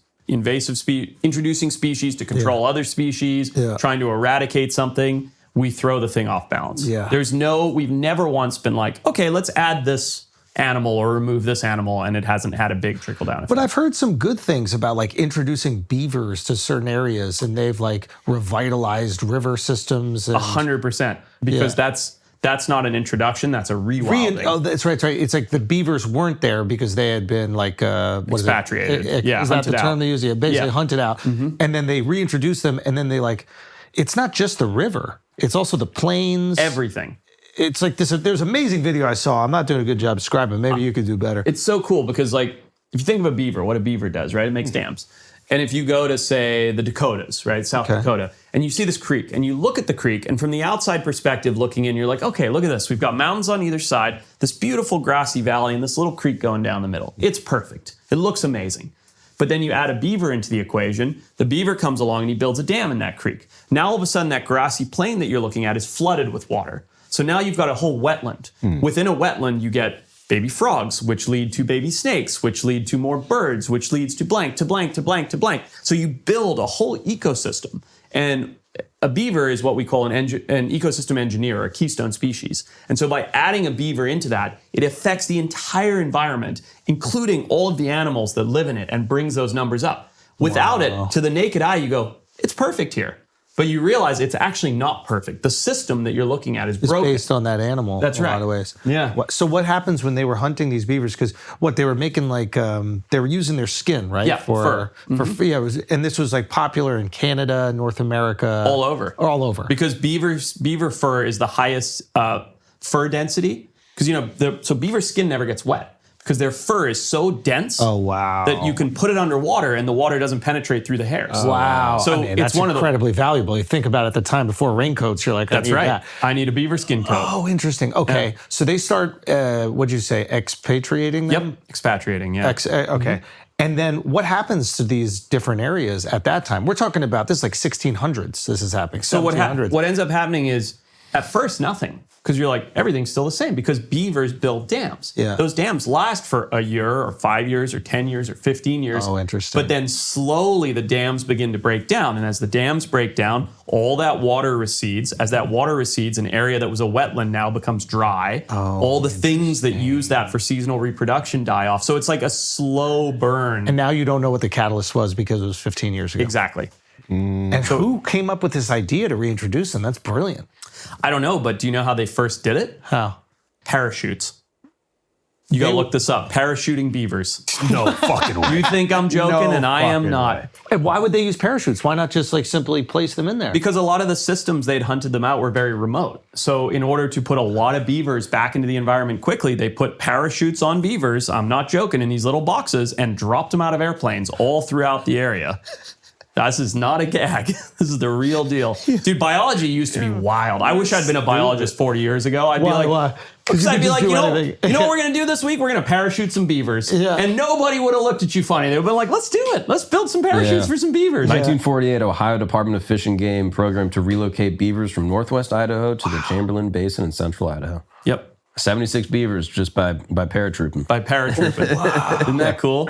And it worked. And it worked. Yeah. They said a lot of the beavers died. Go figure. Yeah, but it 100% worked and kept some of them in the environment. Yeah. Wow. Crazy. All right, guys, take a break for a second. It's time to take control of your mental health. The world may feel uncertain and out of control at times, but one thing you do have control over is taking care of your mental health. Talkspace makes it easy to start. Better mental health leads to better overall health. Just like your physical body needs exercise, your mental health needs maintenance and attention. The better your mental health, the better your physical health, and vice versa. Talkspace helps you build confidence and skills Their therapists not only listen to you, they provide valuable techniques to manage stress, conflict in your life, helping improve your coping skills and self-awareness. Better communication leads to better relationships. Life is all about how we are in relationship with one another, and communication is key. Talkspace can help you identify obstacles and create new meaningful connections. Talkspace makes getting the help you need easy, accessible, and affordable. Plus, most insured members have a $0 copay. So let me tell you, I love Talkspace. I think it's absolutely amazing. And now, because I don't know if it was COVID that did it, but all therapy is done online. So the fact that you are doing it at the preeminent place to do it is just going to make it that much more seamless for you getting the help that you need. And as a listener of this podcast, you're going to get $80 off your first month with Talkspace when you go to Talkspace.com and enter the promo code SPACE80. That's SPACE80 to match with a licensed therapist today. Go to Talkspace.com and enter the promo code SPACE80. Also, have your neighbors ever watered your plants while you were out of town without asking? It may not seem like much, but when someone goes the extra step, it makes a positive impression. If you are hiring, great candidates can also go the extra step and tell you why they're interested in your job on ZipRecruiter as a way to stand out from the others. This is not people just wanting a job. They want the job that you are looking to hire for. And right now you can try it for free at ZipRecruiter.com/flagrant, okay? At ZipRecruiter, they have a new feature that shows you the most interested qualified candidates first, so you meet the right people faster, okay? ZipRecruiter's powerful matching technology finds qualified candidates quickly. Candidates can tell you in their own words why they're interested in your job. No wonder ZipRecruiter is the #1 rated hiring site based on G2. Try ZipRecruiter and meet great candidates who will go the extra step for your job. 4 out of 5 employers who post on ZipRecruiter get a quality candidate within the first day. Try it for free today. ZipRecruiter.com/flagrant. That's ZipRecruiter.com/flagrant. ZipRecruiter. Meet your match on ZipRecruiter. All right, before we get back into the show, Alex, our resident tennis expert, I know this is a big week for you. I know you're coming over off of injuries and all this other stuff, but this is the U.S. Open that takes place in New York City. New York City. I'm excited. It's your family. boy Carlos is back. Yeah, 4 months off. So you don't think he got a shot? I don't think so you're not putting your money on Carlos? I'm not putting my money on Carlos. You're not putting your money on the best player in the world? I think an American's going to take it. I'm going Ben Shelton. Give me, what does Kelsey have in American? Kelsey's got Alcaraz at 29%. They got Ben Shelton at 8%. 8%? The highest ranked American on Kelsey. I'm telling you. What about the other guy? What's his name? Medvedev or whatever? Taylor Fritz is at 4%. Nah. And then Medvedev is at 3%. Who's the Sinner you're thinking about? Sinner. He's Yeah. injured. Oh, he's out. Injured, yep. Oh, that's what I'm saying. It's wide open. It's open for anybody. Alcaraz coming off an injury. Yep. We might have an American take it. I know. The last American to take it was I think probably Roddick in Andy? 03. I think. Wow. Yeah. Okay. That's wild. It's been some time. But imagine if Novak did it. I mean, all-time legend. Rumor has He it got enough. The fact that he's this old and still cooking motherfuckers is awesome. because he's nasty, and also tennis isn't a real sport you can play until your 40s. It's not a real sport you can play until your 40s. Federer's going to do a little exhibition. I saw at 45. Yeah. And I saw he's nervous. He hasn't played singles in like months or even years. Oh, really? Yeah. Wow. So that'd be a fun. U.S. Open is fun. I'm not gonna lie. Yeah, it is. Are you gonna go? Yes, but goddamn, these ticket prices are crazy. It is. Are they gouging? Yeah. They're gouging. Yeah. You think it's World Cup? Like on the edge of the World Cup? Like I people are think paying so. crazy money for tickets so they just bump it? Yep. It's data centers, bro. It's a data center. Fucking data centers. It's billionaires. Yeah. It's capitalism. It's Yeah. AI. Yeah. That's really what Why it is. doesn't- Private equity. Yeah. Yeah. Why doesn't They're Zoran- increasing the payout, though. Zoran's got to bump it down. Yo, man. Zoran's got to probably go gonna in do there and be like, something. yo, Yeah. let's cut these down. Yo, Bro. freeze the tennis prices. Yeah. Shout out data centers giving Jews a break. Jews were blamed for absolutely everything until data centers came around. Yeah, they're going to figure out a way to tie it Yeah, together. well, who owns the data center? No, guys, stop it. Let's get back to the show. Let's get back. Okay, I need another death story. Another death story. Okay. Because I've seen a few, and I'm sure you probably told them before, but That's okay. I mean, they're all fun. I was thinking of one that I don't think I've told, which is, it's not me, it's my cameraman, but it's a good story. Okay. We conducted a huge elephant translocation. So we captured conflict elephants and moved them to a national park. Got it. So in southern Mozambique, there was an area where there were 24 elephants that were killing people. The elephants were being killed, the whole thing, like bad conflict, right? The elephants would come into a village to raid a cornfield. The villagers would throw sticks and rocks at them. The elephants would get enraged, run through the village, flatten a hut, kill a person, that kind of thing. Shit. Yeah, it was gnarly. So we performed this big elephant capture and translocation, huge ordeal. 3 helicopters, 5 semi-trucks, 65 ground personnel, darting, capturing. It's crazy, big production. And you're coordinating all this with the local government. Everything. Yep. This the is national beneficial parks. to everybody. Exactly. Yeah. And it's a big effect. Takes a lot of people. I was just one of the players, not the whole picture. But anyway, so we went to capture these elephants, and we caught all the elephants except for the bull, like the big main male, right? Huge tusks, big head, like huge animal. And at the very end of the second day, and we catch him finally, right? We dart him from the helicopter. He goes down. We land the helicopter, run in, pull his trunk out so he can breathe, cut the road in, lift him up with the crane onto the semi-truck. It's a huge ordeal. And long story short, we get him onto that flatbed. And then what you have to do is once you crane them onto the flatbed, you then move them to a transport truck, which is basically like you have a conveyor belt that move them into a transport crate, and then you wake them up, with a drug reversal, and they stand up. And then you ship them out because you can't keep them asleep. It was like a 16-hour drive. You can't keep them asleep that whole time. So we finally get this big bull. He's huge, like so big that if he moves, it's going to rock the whole truck around, the whole kind of thing. And we put him on the conveyor belt, and he moves into the wake-up box. We hit him with the drug reversal, so he starts to pop up. But the back of the semi-truck, so think of a semi-truck with a big container on the back, has these 2 doors that come together like this. And those doors are held from not falling out the backs by a little chain with a latch. Somebody had forgotten to latch one of the chains. Oh, no. And my cameraman's sitting here, like, shooting up at the elephant as he's waking up, and we're about to close the doors. And the elephant gets up, but he's so big, like I mentioned, he rocks the semi-truck, and the door goes shooting open, and the chain's not there to catch it. And these doors are 15 feet tall, 6 inches thick steel. They weigh as much as a car, each door. And this door comes crashing down, and my cameraman's standing right underneath it. And as the door falls, literally something miraculous. The cable that, as I mentioned, was not latched, hooked onto the little latch, but just out of pure luck that it caught it for just a half second. Well, my cameraman saw it, went shit, and moved out the way. Boom. And then this thing hit, and it hit like this far from his foot. Like literally as he jumped out of the way, this whole door, and this elephant's rocking around in the truck. This door's coming down. There's people everywhere. We're scrambling because the elephant's about to come out of the thing. And my cameraman missed getting flattened by an inch. Dead, guaranteed. Guaranteed. Yeah, it's like dropping a Honda SUV on top of you. You know what I mean? Like these doors, 20 people can't lift one of these doors. It's like that. And where were you? Mozambique. Wow. Yeah, that was crazy because we've had other stuff where animals have charged and stuff like that, but that was one of those instances where literally if anything had gone differently, if that little corner latch had not hooked just the way it happened to as it fell, just for that half second to slow it down, my cameraman right in front of me, who's one of my best friends, I literally spoke at his wedding, would have been flattened right there. In the field, in the middle of the bush, on the side of a road in Mozambique. What about when you were jumping through the waterfall? Yeah, that sucked a lot.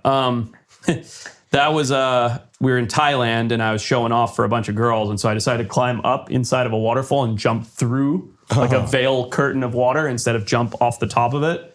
And it turns out the physics of jumping through 10,000 pounds of water, real dumb. Yeah. It's not the way you see it in a Marvel movie, I'll tell you that. Yeah, so pushed me down onto the rocks and I broke my back.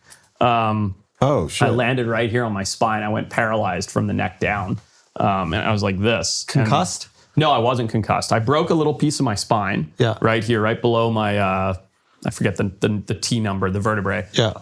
And I was actually drowning because I hit the rocks and then the water pushed me off the rocks and I was sinking, but I couldn't move my hands and legs because of the little break in my spine. Fucking or terrifying. So you're aware of it. I'm Can't totally move aware. Anything. I felt it. Like I was like, oh, that hurt, you know, when I hit it. Yeah. And then I'm just like sinking into the water. And the water was clear because it was in this beautiful river in Thailand. And I'm like, swim. swim. And I'm underwater, and it's like not rapids, but like flowing water.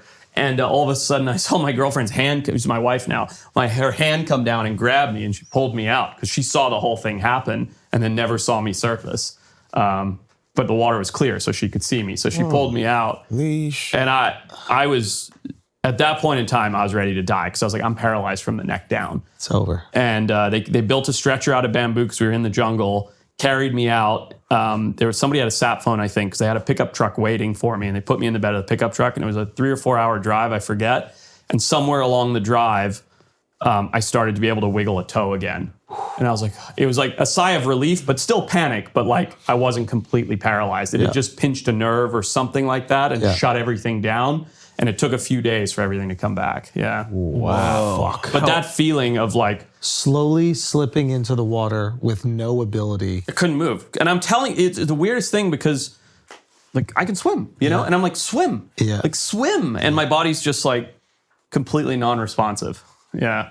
Yeah, that sucks. And how are those days recovering? Like you go to a hospital, I presume, and you're just laying there like, am I ever going to move again? Yeah, so I went to a hospital in Chiang Mai in Thailand, which is actually a really nice hospital. And, I got x-rays and all that stuff. And I was in the hospital bed for 3 days, I want to say. And by the end of the second day, I was back to fully moving. I don't really understand it, but basically the ability to move kind of came back from my feet up. Yeah. And even by like the next day, I could move my hands and eat and drink, but they wanted to keep me very still with the little fracture in my spine and just make sure everything was okay. And then they basically released me and were like, here are your painkillers, good luck. But I just spent 3 days in a very boring hospital in Thailand, wishing I hadn't jumped off that stupid waterfall. Whoa. Anything close with one of the major predators that we'd be familiar with? I mean, I did this thing with crocodiles in a cage recently that was nuts. In fact, actually, this was kind of wild. If you check out my Instagram real quick, Mark, you'll see a thing I did with lion. So I've been working on this show for the last about year and a half for Discovery Channel that I'm not really supposed to talk about, but we're going to talk about it. Yeah. So the show is about, that little like ATV thing, one over. Yeah, if you pull that up. So the show is about putting yourself in the perspective of predators. So we were building these contraptions. This looks like you're in the perspective of prey. That's the plan. Yeah, that's the plan. Looks like Jackass. Yeah, exactly. It's like a scientific Jackass. Yeah. But we built these various contraptions like this. And so this is obviously with an African lion and hung metal over it and made it look like a zebra. And then I was running this ATV with the lions. I did one with crocodiles. I got in a chainmail suit with piranhas and giant squid. That was wild. 2 different locations, not the same place. So this last year has been pretty nuts doing some of these experiments. Why? Well, for ratings, obviously. Look, it's a Discovery show, so it has to be loud. This is like the height of what we call white people shit. It really is, and I think there's about 8 comments on that say that. All from my black friends, by the way. Like, you're an idiot, bro. Wow. It really is. I think this is my version of a midlife crisis, but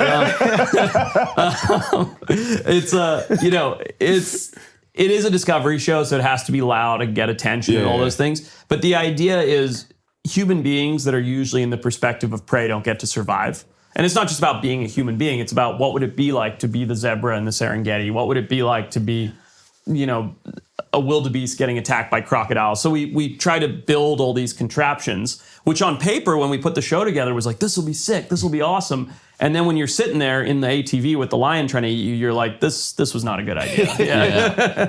It also isn't just white people shit. There's this guy, Caveman Wildlife, who's I love this guy. I know him. He's great. He's the best. Yeah, he's awesome. But he's fixing the stereotype, dude. He's going out there and just full on just like catching just wild crocodiles. He's also super knowledgeable. He always tells you the Latin name of the animal, which I appreciate. He knows the natural history. He's just great. He's just a great dude. Nah, that's great. That's awesome. Why? He's like the Jackie Robinson of snakes. Nah. No, he's awesome. That's dude. awesome. Y'all can have that. Wow. No, that kid's awesome. These are gonna be your kids, Alex. I'm telling you. Dude, go for it, man. I'm curious, when you were saving the elephants, like, what is the organization? Like, who's sponsoring these trips? Like, who calls the group of people that came to rescue these elephants? Yeah, so it's a good question. So basically what happened was we knew these elephants were conflict elephants. Okay. And I sit on a board of a wildlife trust in Africa that gets calls when there's a lot of different conflict things. And that board called me and said, hey, Forrest, like there's this herd of elephants that are going to be euthanized, going to be killed if we don't step in. We need X dollars in order to save them. Cost of a bullet, 60 cents. Cost of moving an elephant's $100,000, right? It's a huge difference, right? And the Mozambique government goes, we don't have, $2.4 million to move elephants, right? Yeah. And that wasn't what it cost, but that I'm giving you generals. And so I actually, and this is one of the reasons I do this, to answer your question, what you're seeing on screen, I use, and my company uses our production money to fund conservation work. Get the fuck out. Yeah, so instead of taking a salary, I mean, we still pay ourselves, but instead of taking a big salary out of my productions, I take the money that I get from Discovery Channel or Netflix or Animal Planet, or whatever it happens to be, and put it into conservation work. So we funded 60% of the elephant move, I believe it was, and then another 40 came from various other sources. And then there was Mozambique government, there was the board that I sit on, it's called Ivan Carter Wildlife Foundation.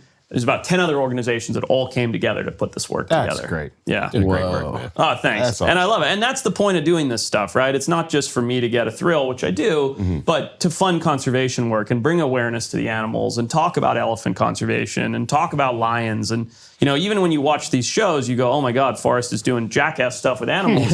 But if you listen, we're actually telling a story of the conservation throughout each show. You know about cone snails? Yeah.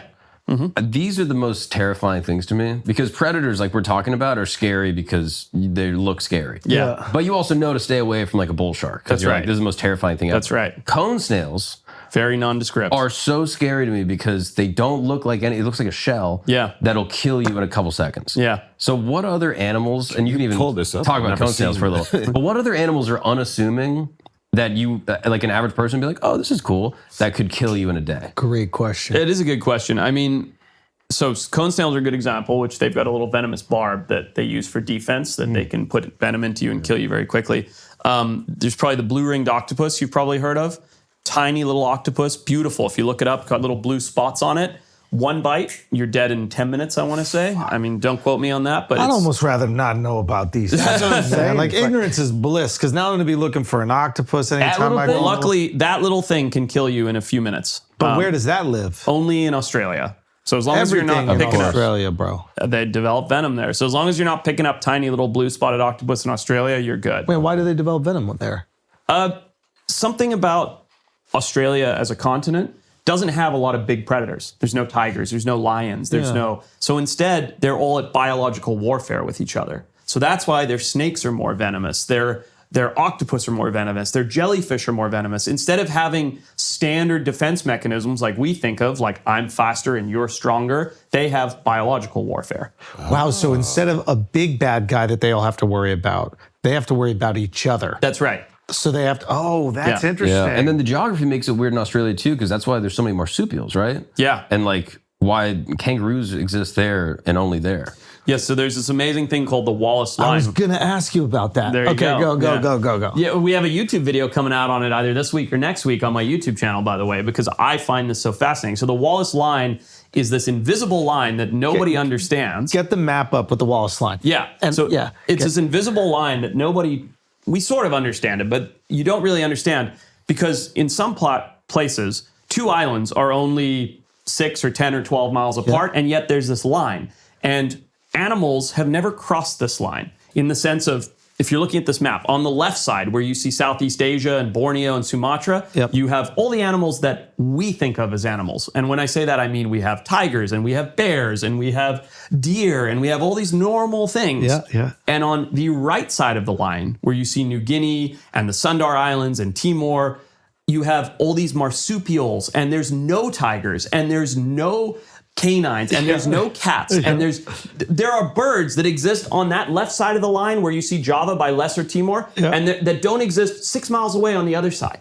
And we've never really understood why until very, very recently when we understand that basically the land masses moved like this If that makes sense. So instead of the landmass splitting like this and being like, oh, all these animals just split, they moved like this and came all the way So they're around. ecologically distinct. So they're so diverse. So they couldn't be further apart. That's right. And over millions of years, That's right. they were brought back together. Even though they're only 6 miles apart. Oh, what an unbelievable, because that is crazy, especially you look down by Java It's 6 and less miles. than It's like 6 or 12 miles at one of those islands. completely distinct biology That's right. in those areas. And do they still not cross to this day, or are they now crossing because of proximity? So fascinatingly, they're still not crossing outside of a few birds and things because where the Wallace Line is, there's an incredibly deep sea trench, and you can see it right there. And you see this is a very good map because you see rhinos and elephants on one side and dingoes and kangaroos and koalas on the other. And it's literally just like that. And so there's a very deep trench that runs through there, and the currents absolutely rip through there. So usually when animals go to colonize a new area, whether they're drifting across on some bamboo or they're swimming that gap, because tigers can swim 6 miles, they just swim across and they colonize a new area. But because of this deep, deep water environment and these massive currents, nothing can make it across without drowning. So they're still not mixing. Shit. And it's because of the geography and because of the way things split and they came together that it's created this sort of perfect storm where to us an imaginary line exists. Imagine being an explorer or a sailor who's come all the way from England and gone all through Asia, through Southeast Asia and India and everything, and you've seen rhinos and elephants the whole way, and you get to the edge of that and you're like, rhinos and elephants, then you just paddle your little boat across Star 6 Wars. miles and you're like, Star Wars. yeah. You're like, new planet. Yeah. What are these things? You know? Yeah. It's amazing. The Wallace Line is so interesting. And when did they figure this out about how the plates moved? I don't know. It's a good question. It's probably in my video that I don't remember stating, but I know the scientist who did it was, I believe it was David Wallace, who's the one who figured it out. I just don't remember the date. Yeah. Unbelievable. Yeah. It's really cool. Okay, wait, any other little animals that you wouldn't suspect that can kill you? Blue ring octopus is fire. It's cool, right? I mean, box jellyfish, low box key. jelly, stonefish. Do you know what they are? What's that? Yeah, look up a stonefish. So it's a fish that looks like a rock. So it's perfect for stepping on. And that guy right there, highly, highly toxic venom in their spines. Yes. And they love to sit in tide pools in shallow areas where people like to play. What a creepy looking thing. Look at that guy. Yeah. I'm not going in the water. So you step on one of these spines. This is why we don't swim. I mean, there's treatments and things, but yeah, they have highly toxic, highly venomous spines. Yeah, really painful. Whoa. Yeah. I mean, growing up in Florida, we were always scared of amoebas. Yeah. Well, Amoebas are like the worst. it's like like crawl up your nose. And it's so eat your funny brain. because as a kid, it's What like is it? and my mom would tell me about the amoebas. Like it'd be a hot day, she'd be like, fucking with me right now? No, he's "It's for the real. real He's for thing." real. I don't really know all the science behind it. I'm sure you could explain better. You But like pull it up. the way that the lore works is like it's a tiny little like basically single cell organism you can think of, and if you jump into like still water like a pond in the heat of summer, they can go up your nose and kill you in like 3 days, and you have no symptoms. You just die. And there's no cure for it either. Right. Yeah. And So every year there's like one kid in Florida that dies of an amoeba. So that's an important point, though. It's very, very rare. It doesn't happen often. But in certain stagnant bodies of water where there's not enough water flow and stuff, you get these rare brain-eating amoebas, and there's no cure for it. So if you happen to snort that water by mistake, because your nasal passages are connected to your brain, if you happen to get water in your nose by mistake, these brain-eating amoebas that look like that little splat of nothing there, you can get into your brain and there's nothing you can do about it. But it's incredibly rare, to be clear. I think it's good that parents are telling their kids to be careful and not go in disgusting water, but it is very, very rare. Yeah. Yeah. There was a guy I saw in one of your videos, I think it was at the Ambani Reserve or whatever. What is it called again? The Ambani Dude, Reserve? Ventara. It's unreal. We can talk about that all I want day. to talk about that Yeah. for sure. But he's a guy that I've seen with a pack of lions, if I'm not mistaken. Yeah, I think Dean. Dean. Yeah. Could someone with that type of expertise with lions introduce himself to a new pride and develop that relationship? Or is that something you can only develop with like little ones? And then So there's two guys that do that. Dean Schneider is the one that you're thinking of, and he's hand raised these lions, and they have accepted him very much so as a member of the pride. Got it. And Dean, who's a very close friend, so I don't want this to come off the wrong way. I don't care who you are. I don't care if you're Dean. I don't care who you are. You cannot just go make friends with a new pride of lions. Not possible. Doesn't happen, because you're a prey species, and they're a predator, And What Dean has done is he's made himself a member of their pride by never presenting himself as a prey species. And these are not wild lions. They live in a semi-wild environment, big open enclosure, but he's never been seen as prey.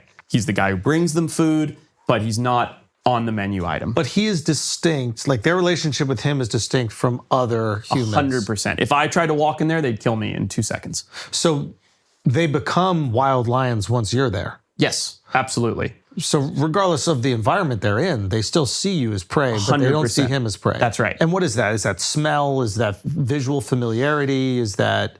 It is psychological conditioning. He has taught them over time, and he's done that by, like, here he is, they're eating a zebra in this video, right? Or a second ago they were. Yeah. And he still taught them, you cannot hurt me. And he's done that by probably positive and negative reinforcement. Got it. Meaning he'll smack one on the nose, not gonna hurt it, but like be like, no, like, you know, prey doesn't do that. Prey doesn't stand up to you.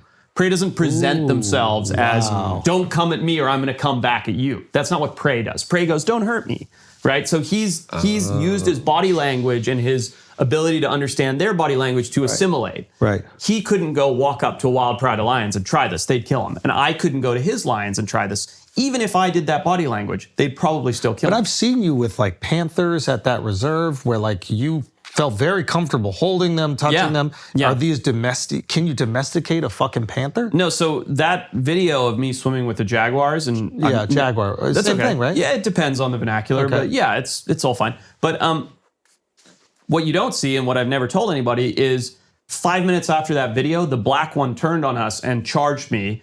And if I had turned and run instead of going, hey, it would have killed me for sure, like that.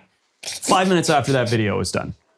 It just snapped. Like it just changed its entire modality. It didn't know me. So those were young jaguars, to be clear. Crazy. My friend Tiago hand raised them. So they were used to people, similar to Dean, but they were much younger, and younger animals don't have that disposition as much. They were only 2-year-old jaguars. And he said, let's try this. If the jaguars give us biological cues, they don't want it, they don't want to come in the water, they don't like you, we're not doing it. I said, of course, like I'm not going to force anything to do anything. So we jumped in the water. Jaguars came to Tiago, my buddy in the video, who hand raised them, then said, oh, we like this guy, and came over to me. We swam with them for 10 minutes. It was an amazing experience. It's a really good place, not a Tiger King place, the world's leading biologist in jaguars. Really, really tremendous place. And then we're like, okay, the jaguars are starting to be a little standoffish. Let's get out. What are the cues for that? Just the ears were starting to pin back a little bit. You know, So he's clocking these things. 100%. Everything's watching the whisker movement, the tail flicks, the ears. Got it. The full body line. Just like you have a dog and you're like, 100%. You know, that dog's hungry. That dog's yep. sleepy. That dog doesn't want to be pet right Yep, now. yep. You know your dog. I don't know your dog, but Yep. you know your dog. And so, yeah, he goes, look, these jaguars are starting to have enough. And I was like, let's get out of here. We get out of the water. I'm on the riverbank about to pick up my shoes. I wasn't even going to tie my shoelace and make myself spoil nothing. Just about to pick up my shoes and leave because I still have more knowledge than your average person about their body language. So I know not to turn my back on them, not to crouch down, tie my shoelaces, nothing. I'm just about to pick up my shoes. This one just goes, and I heard it coming. So I turned and went, ah! You know, and the jaguar stopped in its tracks and turned and ran around. If I had just jumped like that or ran out of instinct, it would have nailed me for sure. Bro, I mean, why? And that's not a wild cat. That's here's that's an it. image of it, right? This is, Yeah, I think the last video I posted on Instagram is a video of us swimming with them. I mean, but that knee-jerk instinct most human beings will not have. That they For will you, have. no, most, I think your instinct to turn around, Right. get big, and yell at this jaguar as it's approaching you ferociously. It's like, a learned instinct. yeah. Yes, and you have to practice it. And Yeah. in that moment, were you cognizant of the decision, or was it so reflexive for you that that's just how you operate with the animals? It was reflexive because the whole time going into it, I told myself, don't act like prey. Don't ever, no matter what happens. Like in this frame, if he had just dug my claws in, if I'd gone, stop, he would have gone worse. If I'd gone, hey, you know, he probably would have stopped. So I'm telling myself this. The whole time, if I'm having fun, I'm thinking about how am I conducting myself? This is crazy, bro. But that's what animal people do. You learn to speak animal to the best of your ability. But some animals understand human better than the others, you know? Like we swam with Gator Boy Chris. Oh yeah, shout out Oh, Gator really? Boy Chris. I Yeah. love You know Chris Chris? Gillette. Yeah, Yeah. he's one of my close friends. I love Chris. Oh, he was Man, great. Yeah. man. We went down to South Florida and we swam yeah. around with some gators. yeah. Unsettling. And he Yeah. speaks alligator. He does, Chris speaks But alligator. I don't trust the alligators are the same. Like jaguar, I can be like, yeah, that's like my cat. Like I can understand when they're That's right. whiskers. Like a gator, that's a dinosaur. Yeah. It is, and their brains are wired differently. So it's like I don't really trust a gator to be cool. But the same thing, I agree with you, by the way. It's Steve Irwin who said, crocodiles are easy. They always want to kill you. People are harder because they pretend to be your friend first. You know what I mean? And that's it, dude. Because every animal and every individual animal of that species is different. You can't trust people. You know what I mean? Like you can't go to a bar and be like, I trust every guy in here. Yeah. Doesn't mean one guy isn't going to stab you and take your wallet when you leave the bar. That's Yeah. an individual. These jaguars are the same. That golden colored one, I felt like, and I'm probably wrong, I could have stuck my finger in its butt and it wouldn't have done anything. That black one there, this is going to come out wrong. Here we go again. But that black jaguar Violent, right? was it had dad issues. No, but it had jaguar with the hard R.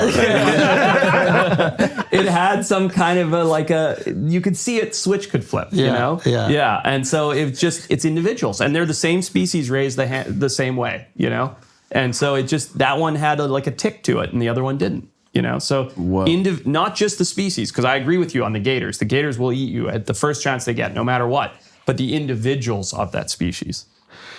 Can you talk to? Sorry, bro. It's all good. Can you take us into the Amazon for a second? Sure. Okay. Can you first explain why the Amazon is so sensational? Like, there's a lot of talk about the Amazon rainforest and it's so big, whatever. But I don't think, at least definitely I don't, but I think many people don't understand why it's distinct from other forests, other places. Like what is so special about the Amazon? Well, the main thing is it's the lungs of our entire planet. The Amazon jungle is the largest, next to the ocean, CO2 sequestering body on Earth. So it takes in carbon dioxide and spits out oxygen, which makes it the lungs of the entire planet of Earth. So that huge mass of trees that we just think of as wild place is the reason we're sitting here breathing comfortably right now, or at least one of the top reasons. And so that's the most important thing about that, right? And then if you understand that the Amazon is shrinking at a very vast rate. Even though we still look at it like this and go, wow, there's a lot of Amazon, it's getting shrunk from the outside in. You might be able to find a map of the Amazon over the last 20 years or something. You see how the roads are cutting through and the development's shrinking and stuff. So the most important message I want to say is that the Amazon is incredibly important. Outside of that, from a exciting and discovery and entertainment and all those other things standpoint, it's just incredible. It's hugely diverse. People like to think of the Amazon or the Arctic or the Sahara as one thing. The difference between the Ecuadorian Amazon and the Brazilian Amazon, or Suriname or Guyana or Venezuela, any of these places, completely different. When we're talking about the Amazon and we're talking about the untouched parts of the Amazon, now I'm not saying there aren't maybe some roads, but really untouched. The size of it is equivalent to the entire United States? I believe so. I believe that's about right. So you're telling me there's an untouched forest that exists on planet Earth the size of the United States, more or less? No. And it's good that you bring that up, because the Amazon is the size of the United States. There are cities in the Amazon. There's Manaus, which is a big city in Brazil that has 4 or 5 million people in it. At one point in time, it was the richest city in the world because of the rubber trade. Yeah. But there are chunks of the Amazon that are probably the size of New England, not the size of the United States. I'm making this up. But there are chunks of the Amazon that are the size of US states that are untouched. Completely untouched. Yeah. As far as we know, there's probably native tribes and uncontacted people and stuff. And then there are probably chunks that people themselves have never been at. Holy shit. What do you think is the most misunderstood part about the Amazon? I think it's that it's this sort of wild, expansive, impenetrable thing. We think of the Amazon like that. That's kind of what I think about it, yeah. But it's not. And that's what's sad, is we could cut down the Amazon if we wanted to. We could build highways through the Amazon if we wanted to. We could get to every corner of the Amazon if we wanted to. We haven't, because we haven't needed to, because it's the size of the United States and we can go from the outside in. We haven't had to go to the center of it. But it's by no means this thing that we can never get through or never destroy or never explore. It's very obtainable to humans with our technology if we want to. My perspective on the Amazon is that it's incredibly difficult to live and survive and thrive in. Is that completely wrong? there are better people to answer this question than me, but it is more difficult than some of the tropical places we talked about, beach type places, but certainly not easy. And mostly because of the parasitic load. There's a lot of parasites there. There's a lot of water amoebas, not the kind that eat your brain, but stomach ones and things like that. And then in a lot of places in the Amazon, food is scarce. You think food is abundant in the jungle. It's not. In a lot of places in the Amazon, food is quite scarce. If you can't kill a river turtle, you're not going to eat, Yeah, it's not like there's fruit trees growing everywhere. Like there are a lot of places in the Amazon where if you're living as an uncontacted tribe, you have to hunt to survive and you have to be successful. And hunting in a jungle is much harder than hunting in certain other ecosystems. Why is that? Anywhere where you have high species diversity, meaning a lot of different types of animals, you have lower abundance of each animal. So here in North America, you go out, shoot a deer, we got tons of deer. Yes. We don't have 1 million different kinds of deer. We have 4 kinds of deer, right? Not really, but basically. So there's a lot of those 4 kinds. When you have 10,000 species or 10 million, like in the Amazon, there's only small populations of each of those because there's so many different kinds. So anytime species diversity goes way up, abundance goes down.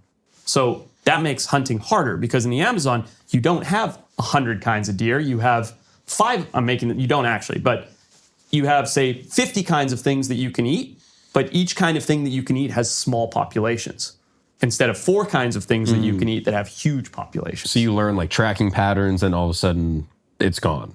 And then you have to find another way to hunt or another. Or it's just hard to find because there's not that many of them. Naturally, not because of humans interfering.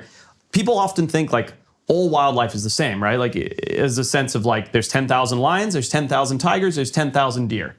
It's not like that at all. The predator-prey equation balances and moves populations. And in the Amazon, you have a lot of different kinds of things. So you have smaller amounts regardless of human imprint of those things.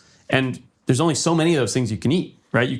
The Amazon's probably home to the highest bug diversity in the world. Well, every ecological niche that a bug takes, meaning every leafcutter bug, means there's no rabbit that takes that place. And a rabbit's a great human food source. Does that make sense? So you can't eat the bug, but you can eat the rabbit. You go to England, there's rabbits everywhere. They don't have bugs. You go to the Amazon, there's bugs everywhere. They don't have rabbits.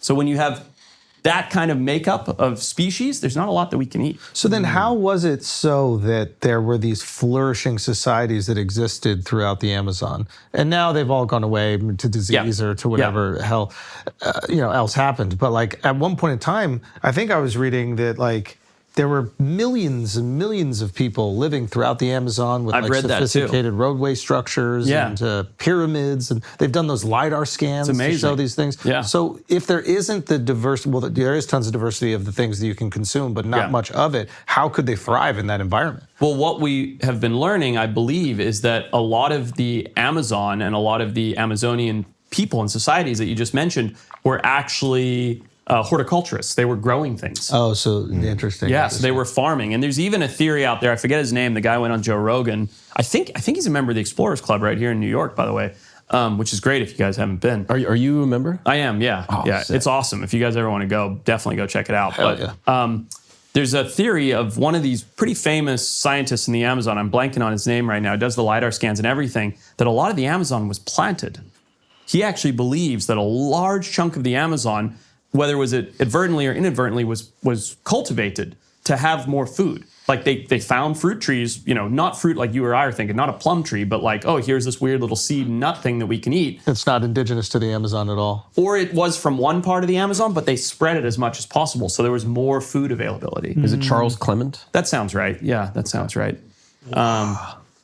But yeah, so there are now, and there's more, we used to think that there were no long-standing societies or cultures in the Amazon. There was no food availability, really, and that's why there was no population. And now we're starting to learn there was a decent population, and there's actually a lot more food availability, potentially because people made it that way. Wow. Yeah, you're associated with the strong version of the idea that much of the Amazon rainforest we see is not pristine wilderness, but a landscape heavily engineered by indigenous people. Yeah. And argues that pre-Columbian Amazonians deliberately encouraged and planted useful trees, fruit, nut, and palm species. Yeah.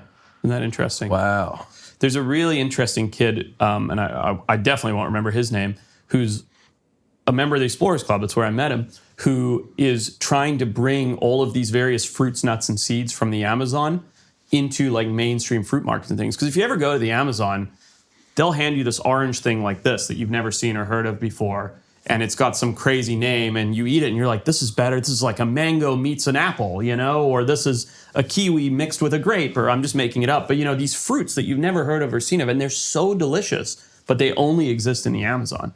So there's this guy who's trying to bring these fruits and like make them more mainstream, bring them into the U.S. Well, that's kind of the story with psychedelic mushrooms. Is it? There was it was kind of unknown to Americans for like basically up until like the 50s. Like there were stories of like Jesuit priests that talked about these like psychedelic things, but they didn't really know exactly what it was, and it was kind of contained to like certain parts of Mexico. And then Maria Sabina was a woman that like Harvard researchers and like potentially the U.S. government like found and got in touch with, that preserved like the historical like mushroom psilocybin culture. Oh, wow. And then introduced it to like the academic world in America that then populated throughout like the hippie movement. But it was the mushrooms themselves were still growing, and just nobody was aware of the compound. Yeah, exactly. Yeah. It was like specific like kind of shaman sort of medicine women in Central America that were aware of like what they were, where they grew, and like how to actually cultivate them, to my understanding. Dude, I just saw this thing on my podcast recently. One of the guys brought it up, of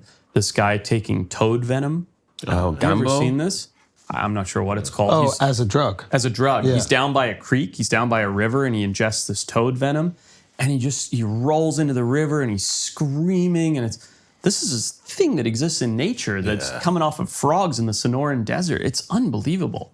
Yeah, some of these things are so potent. Cambo toad venom. Yeah, That sounds right. I think it's like an initiation rite for like some tribes. Yeah, this is Mike Corey right here. The legend. Do you know him, Fearless and Far? I don't. He's no. awesome. What does he do? He tries all these things? He basically is just an explorer adventurer that like documents his travels like around the world. He's awesome. Cool.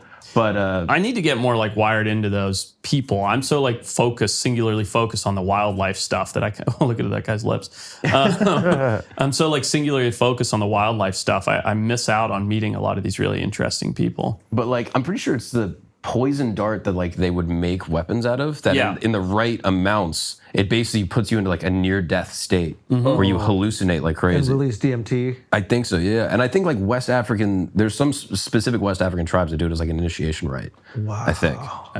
If someone can fact check that, if only someone had a computer. I've seen, when I've been in the Amazon, where they catch the poison dart frogs and they rub their arrows on them, and then they shoot things out of the trees and the animals drop dead. Yeah. So it's more about darting the animal with the poison than it is about killing it with the arrow. Right. You know? All right, guys, take a break for a second. We're all trying to feel healthy, right? Drinking more water, getting steps in, taking our vitamins. But here's what most people miss: your liver health. It affects everything: your energy, digestion, skin, even your metabolism. It's time we show it some love. That's where Dose comes in. It's a clinically backed liver supplement, but not a pill. It's a 2-ounce daily shot that tastes like fresh orange juice, 0 sugar, 0 junk, 0 calories. Your liver handles 500 plus functions a day. It's your body's filter. And when it's overworked, you feel sluggish, tired, off. Dose helps cleanse your liver, support daily function, and can reduce midday crashes, boost metabolism, and improve digestion. Plus, it's backed by 2 double-blind placebo-controlled studies showing real results. If you're ready to get your liver the support it deserves, head to dosedaily.co/flagrant or enter flagrant to get 35% off your first subscription. Your body does so much for you. Let's do something for it. That's dosedaily.co. dosedaily.co/flagrant for 35% off your first month subscription. All right, guys, let's take a break for a second. You already know what time it is. It's hard dick time, okay? I'm gonna give you the brass tacks right here. 15 minutes or less, you're rock hard. The only pill on the market right now. You take the other ones, might be 30, might be 45. Who knows? Maybe she gotta go. Maybe you're in a bathroom. She has right now to have sex. You're in a bathroom. She has right now to have sex, okay? Her parents are coming home, okay? Your wife is coming home. You got right now. You got right now. Rock hard in 15 minutes. That's Blue Chew Gold. New formula. same hard dick. And we've got a special deal for our listeners. Right now, when you buy 2 months of Blue Chew Gold, you get the third free with the promo code Flagrant. That's promo code Flagrant. You will also receive an additional 10% off, free overnight shipping on your first order. Visit BlueChew.com for more details and important safety information. We thank Blue Chew for sponsoring the pod and the bedroom. Also, real quick, while we're talking about brands who supported us like crazy, I want to shout out Neuro, man, because they just dropped these.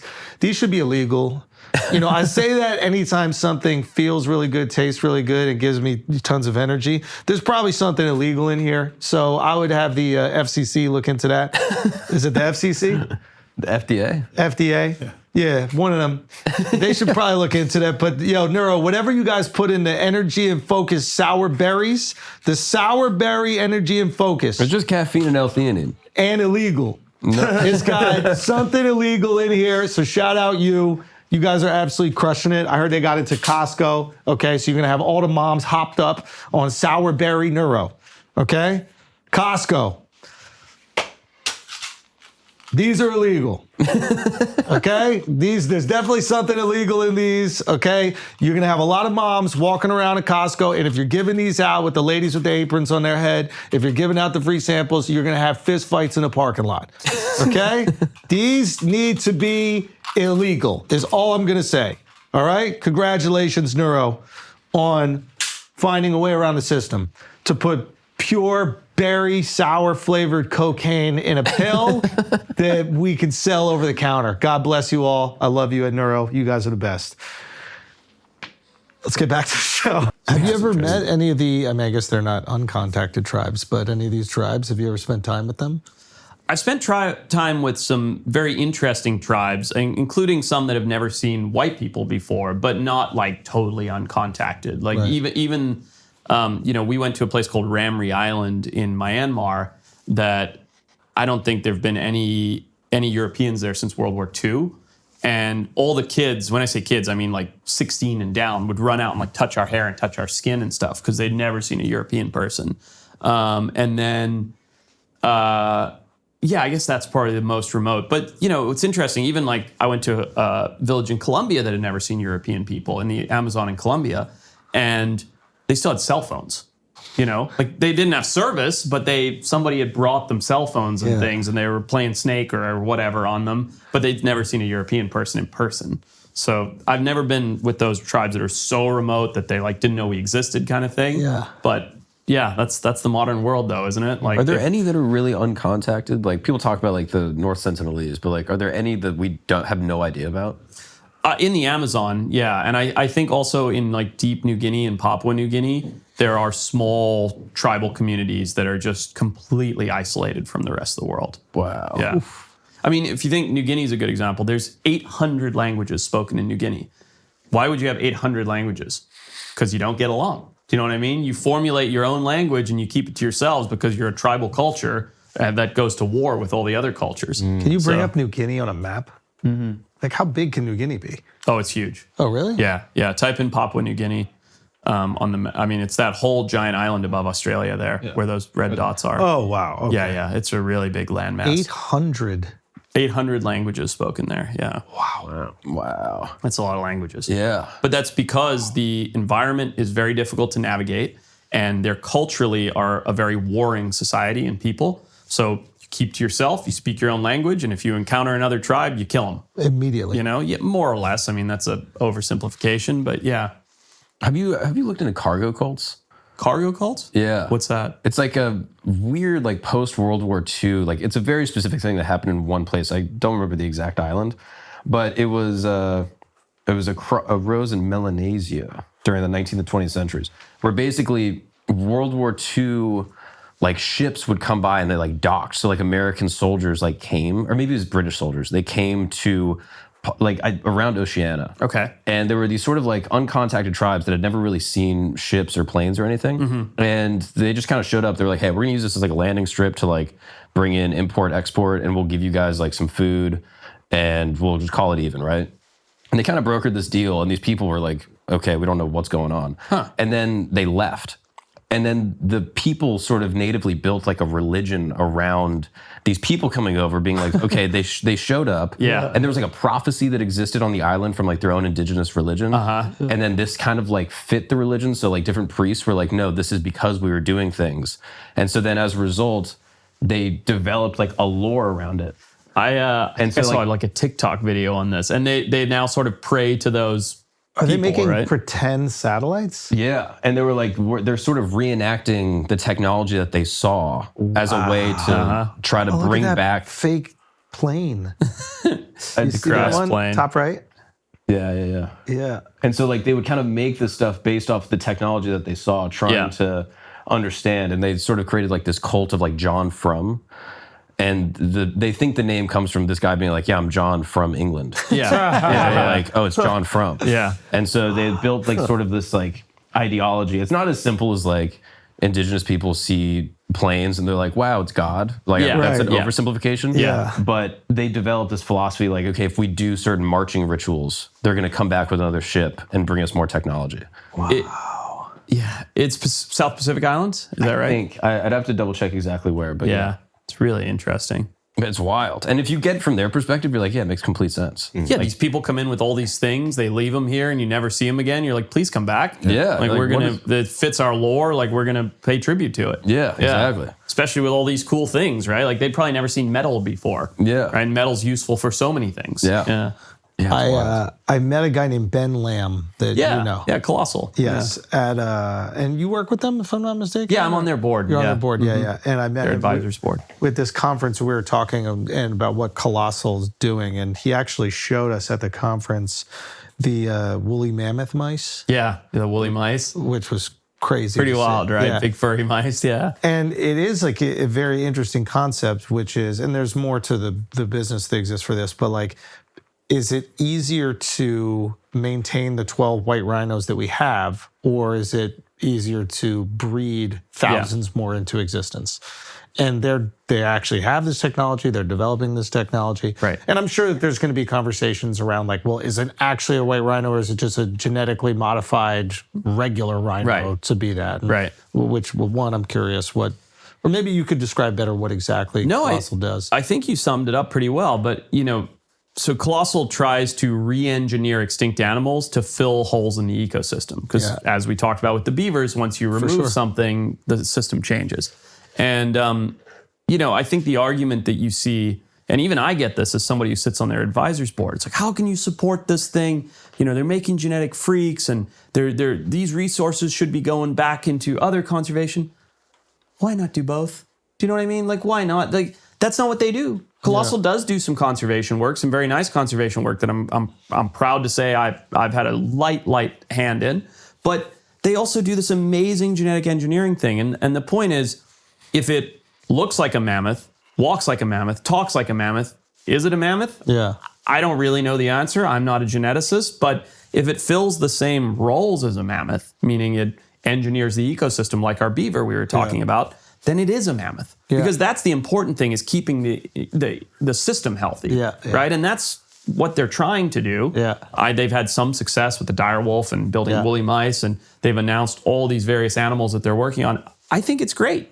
Is it going to come without flaws? Of course not. There's going to be problems. There's going to be missteps. There's going to be everything. But so does every technology. I mean, I think it's brilliant. I mean, the woolly mammoth mouse thing, I think is a bad example of what they're trying to do. Like, it's a fun pop example of look what we could do. But in terms of reintroducing an existing species, like if it costs $100 million a year to conserve, 14 animals or whatever it is, I'm using round numbers. But for $20 million, they can make 1,000 more of them. Isn't that a better act of conservation for those animals? And also, like I said before, do both. On the flip side of that coin, we briefly touched on it, is Vantara. Right? Not Ambani. Ambani is the Indian billionaire family. That's right. And they built, I don't even want to call it a zoo, man. It's not. There's nothing like it in the world. Describe the scale of this thing. So first of all, Anant Ambani himself, which is one of the sons, who's my very close friend, has built this thing himself. And we've only become friends over our mutual dork out nerdness over animals, because we both just love animals. And this is a guy who's got unlimited resources financially, and he said, I want to commit to trying to save the world's animals. And the reason I bring it up when you talk about Colossal is it's the other side of that coin. Right. He said, I don't care if it costs $100 million a year to save those 4 rhinos, I will. Yeah. And it's amazing to see both at play, right? And so he has built in Jamnagar, India, which is where these aerial photos are, this place called Vantara that is this unbelievable wildlife rescue facility. You got to describe the scale of this thing. The stat is it's something like 13 times the size of Central Park or something like that. I mean, it's unbelievable. They've rescued over 1 million animals in total, not just in Vantara, but they do stuff outside all around the planet now. And he's such a humble guy. He doesn't really make a big thing out of it. You know, this is me making a big thing out of it. But the facility itself is unlike anything you've ever seen. I mean, they give elephants oil massages, and they have this is a true story. Barack Obama's personal chef is now their head elephant chef. He's just there mixing fruit salads for these elephants, changing it up so that they don't get bored and making new concoctions. And the list goes on and on and on. They build the world's only hydrotherapy chambers for elephants. They have saunas, they have spas. This guy, like Anant, he'll get a call and this is a true story because I was there for it. He'll get a call, hey, this elephant, this is actually really powerful stuff. These elephants saw these chains because they come from a life of abuse, logging elephants and circus performers and stuff. And I took them out for a walk in the forest, threw the chains down, and the elephants stopped. And you see their body language change. See how they get nervous and they're weird. And then they start picking them up and throwing them and trumpeting because they never want to be in those chains ever again. It's powerful stuff, man. Yeah. But this guy with his resources, his care for animals, he'll get a call.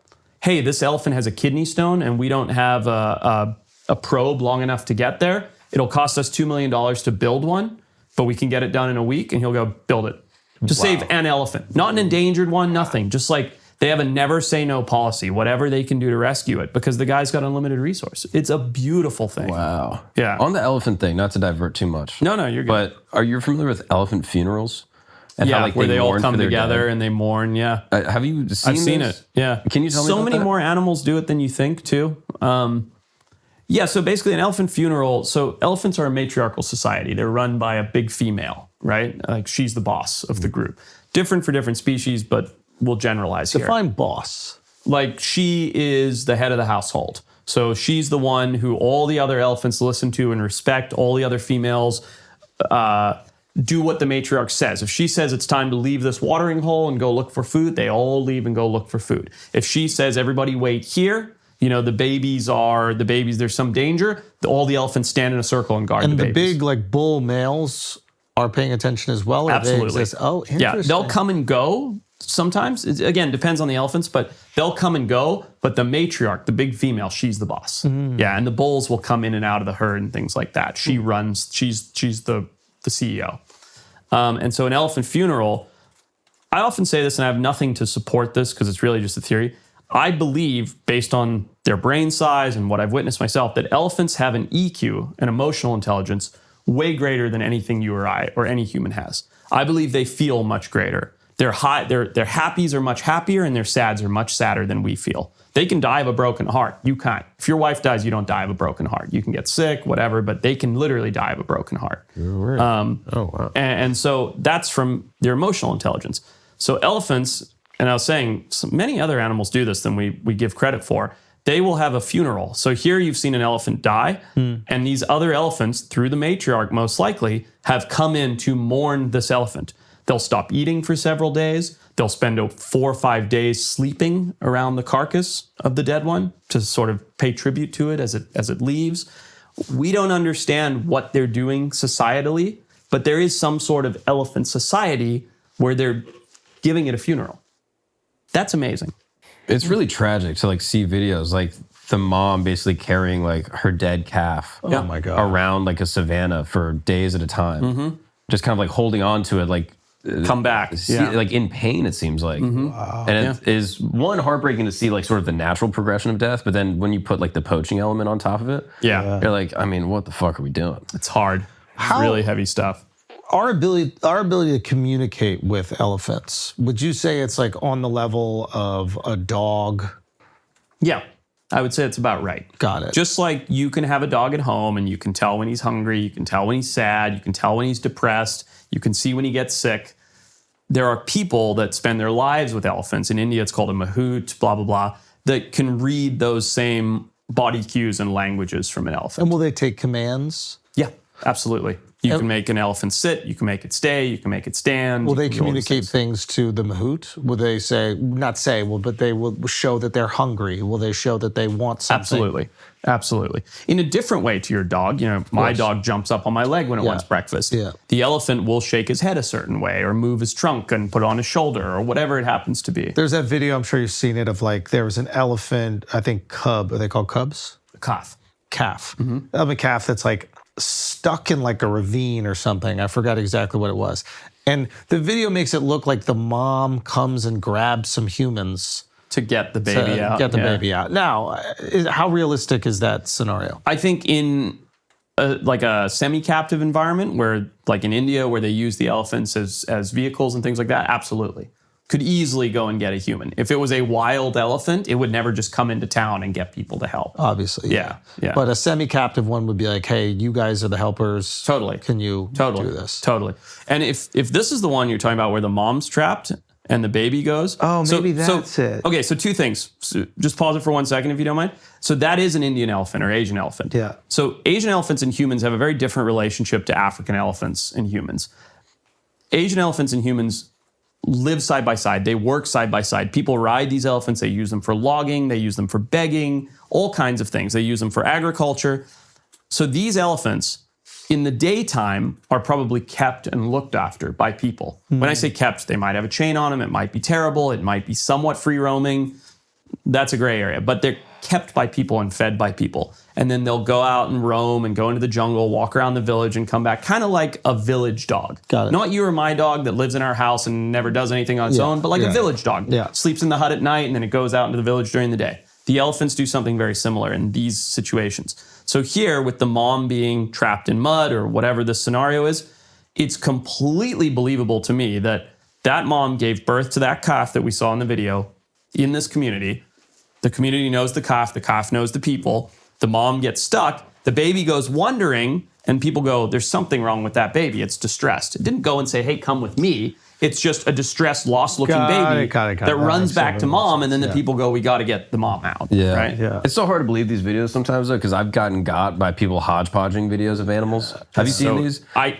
I'm an expert, quote unquote, and I get got all the time. It's like I'll look at AI ones and go, that's happens real. to me all the Dude, it's time with crazy. But it's like, look at this little like baby cat that we found, and then like it actually wasn't a cat; it was a Panther. Yeah, panther. Yeah. And then like, but it's like 5 different animals that like Yeah. they put into like one narrative. And then it's playing drums at the end. And you're like, something's not right here. Yeah. But we do have this obsession with communicating with animals, right? Like, obviously, you've dedicated a portion of your life to this, but we love these videos where, I don't know if you saw that one where, what's the name of it's like a white small whale that exists in the Arctic. Beluga? Yeah, the beluga is like somebody's throwing a rugby ball off a boat. I've seen that one. And is that real or is that that's real. That's real. And like, I think for whatever reason, we deeply wish that we could connect with these animals. Like, Absolutely. somewhere on our course. So when we see it look like this beluga is seemingly playing catch with these fishermen, I don't know what they are.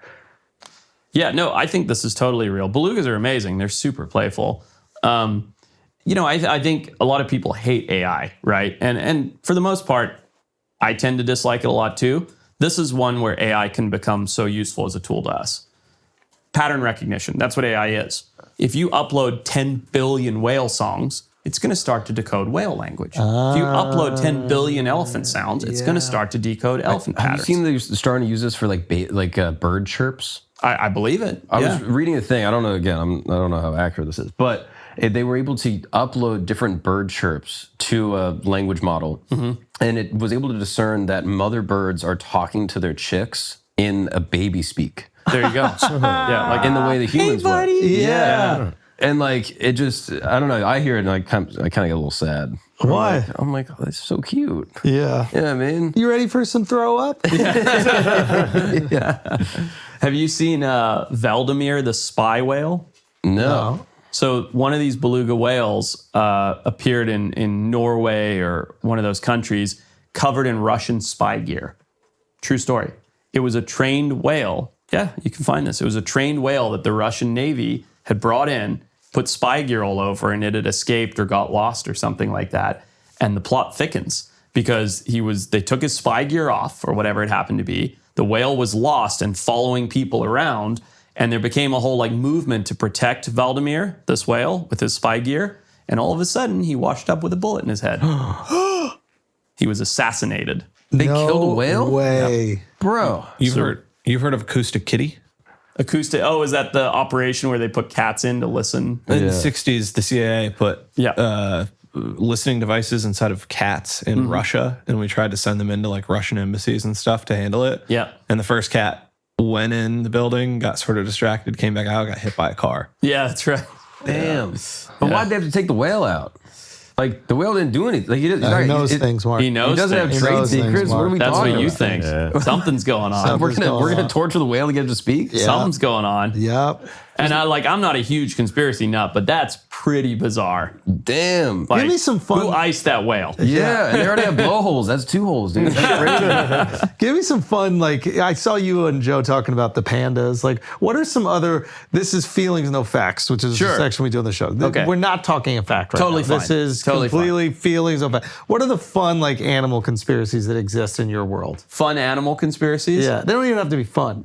Oh, man. I got to think about this. Again, for a this second. is not rooted in anything. I mean, I can think of a couple. I mean, Yeah, yeah, like, give you know me about one. like cattle mutilations? No, what's a cattle mutilation? Brother. I mean, I get what it sounds like. but- Welcome. Cattle mutilations is this weird sort of high strangeness phenomena where a farmer will walk out to his farm and see like one of his like goats or maybe his cow or something, and they have bizarre predation marks. So it'll be like all the blood will be drained out, Oh, or yeah, like the chupacabra came and got stuff him like or that, something. or like they'll just find it where like the jaw's missing but no other part of it is taken, or like it's Interesting. like brain will be taken out and people are like, well, what's going on? I mean, I can find you like specific cases. Okay. But they're like, what kind of animals coming in here just like only taking these parts? Like are they rabid like Yeah. predators that are coming in doing this, like Yeah. coyotes and stuff? And there's all this speculation. Of course, people are like, maybe aliens. Yeah. But Yep. it's some type of weird predation where like they're taking like elements of these animals that are not typical. Interesting. Yeah, okay. I get what you're saying. I mean, there's a few really interesting one. Like, they're mostly based in like a lore that doesn't exist, right? So like the idea that coyotes will come and attack people. Coyotes don't attack people. We all think like, oh, a coyote's dangerous, right? So it's a wild dog. Coyotes don't attack people. But even people who work with animals think, well, not people who work with animals, like ranchers and stuff like that, think the coyotes are going to come in and eat their kids or take their cows or whatever. Doesn't happen. Interesting. Yeah. It's Same just- thing with killer whales, right? Totally. Like, they don't attack human beings outside of the SeaWorld. Or whatever. Never been a single recorded death in the wild, ever. There've been SeaWorld deaths and Yeah. stuff, but in the wild, a killer whale, orca's never killed a person that we're aware of. What are some other animals that aren't actually dangerous to human beings that we are afraid of? Well, rattlesnakes. Really? Rattlesnakes are not dangerous to human beings. If you get bitten by a rattlesnake, absolutely. But rattlesnakes are not trying to bite people, ever. They're sitting in a coil, they're sitting in predation mode. If you step on it, yes, it's going to bite you. Yeah. But I promise you, if you've hiked around LA or Santa Barbara or San Diego or anywhere out west, you've hiked within 20 feet of a rattlesnake and you have no idea. They are not a danger to people. It's only when they're caught. If you look up where do most people get bitten by the rattlesnake, guess where they get bitten, what part of their body? Leg. Their hand. Because they're trying to fucking grab They're trying a to pick it up. Oh. Yeah. But almost nobody just gets bitten by a rattlesnake. Yeah. Interesting. So that's one where, and it's funny, like you watch Yellowstone and Costner or somebody throws a rattlesnake on a guy and he dies immediately and stuff. Like, it just doesn't work that way, you know? Man, what are some other funny ones? There's just so many interesting ones. There's legends of black cats all over the world. Here's the perfect one. Black Panthers. Heard of them? Yeah. Seen the movie? Been to Wakanda? You know what I'm talking about? Yeah. They don't exist. There's no such thing as a black panther in North America. There are black jaguars, like the one I showed you. Yeah. There are black leopards. A panther, which is a mountain lion, a cat we have here in North America, there has never once been a recorded case of a melanistic, aka black panther. High school mascots, NFL mascots, movies, no Tattoos. such thing. Tattoos. That is funny because Yeah. there's Florida Panthers, but they're sort of like gray or They're not golden. black. Yeah. Yeah. I got buddies who I trust who swear up and down they've seen them. Never been one single confirmed documented case. With So where black does it panther. come from? I mean, like I said, there are black other cats, but there's never been a panther that's been black. So I don't know if it's just started in movies. I don't know if it started in the Marvel Black comics. Panther organization, of course. Yeah, right. I don't know if that was the foundation. I have no idea where it came from. Weird. Yeah. What about the John Lilly dolphin experiments? Have you heard of these? Is that the guy trying to talk to dolphins? They had him in his house. With LSD? Oh, yeah, with the LSD. Yeah, Yeah. they tried to unlock it with the LSD. Yeah. He's a neuroscientist, psychonaut, philosopher, and he combined work that he was doing with like isolation tanks to communicate with dolphins. He studied how bottlenose dolphins vocalize, and he later began experimenting with psychedelics, including LSD, while floating in isolation, trying to talk to dolphins. Yeah. I don't think it worked. No, but I bet he had a good time trying. Question, you might have been asked this before. You see the Bigfoot. Yeah. You have a weapon on you. Uh-huh. Do you shoot it to prove that they exist? Why do you think I've been asked that before? I don't know. It seems like something that like an explorer would be asked. You think bullets work against a Bigfoot? This guy. It's absurd. I mean, Because you're never good if you can't take a picture of right, I it. don't have my phone on me, Even whatever. if you do take a picture of it, people are going to say it's AI. You have to do it. You have to shoot it. And then what happens if it's just a guy in a costume? Then you bury it and you get the hell out of it. Yeah, real quick. Real quick. Yeah. Okay, more feelings You of have fact. to do it though. You got to do it. You got to prove it. It's right there. You have to gotta prove do- it. you gotta- Otherwise, you're crazy. Otherwise, you're crazy. And believe it or not, for the good of the species. Because Once you've shown the dead body, you've proven they exist, you can then actually put something into preserving them. Okay. Whatever's left, even if there's only 2 others out there. all right, ready? Yep. This is feelings, no facts. You Yep. don't have to back this up with anything. Love it. Okay. Yep. Gorilla versus grizzly Grizzly.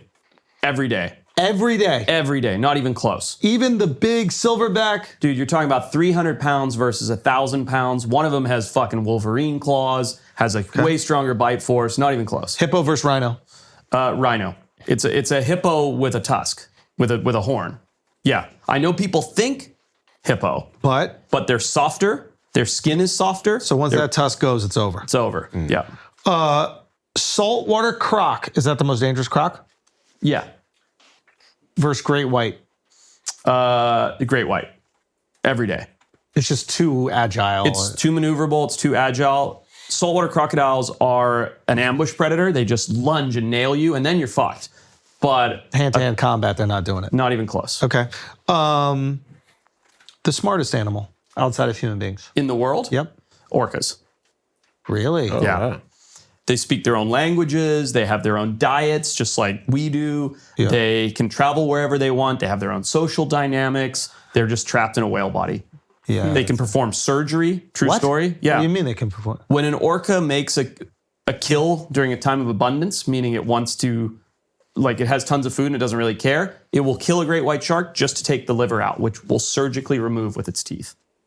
Just to eat the liver and leave the whole white shark. And why? What is so special about the liver? High nutrients, delicious. So it's like, I already have enough food. This is good nutrients. I don't need to eat all this thing. It might even be as simple as I want a cupcake, and that's the cupcake. A treat. Wow. A treat So killer whale takes out great white every single time. every time. No, nothing close. Nothing close. Not even like, is there going to be combat? Like it kills Great the white sees a killer whale and dips. out of there. So much so that the entire area of Cape Town lost its ecotourism trade around it because the orcas moved in. 2 orcas moved in, port and starboard, a pair, moved all the great whites out. Killed a few and the rest left. That's right. Great white shark sightings in South Africa were huge, specifically Cape Town. Wow, I remember that. Yep. And Whoa. the killer whale thing is a misnomer, right? Like With the name? Yeah. Yeah, I it was mean, whale killer It's in in Spanish. Spanish. That's and then right. Flipped. Right. Yeah. That's right. Okay. Aren't orcas teaching each other how to sink boats? Remember that story? Yeah, and the Gibraltar Strait. Is that Yeah. true? Yeah. Oh yeah, 100%. But still never kill anybody. Taking some boats down, still never killed anybody. good point. They're doing it for fun. Best- That's my theory. Best mother in the animal kingdom.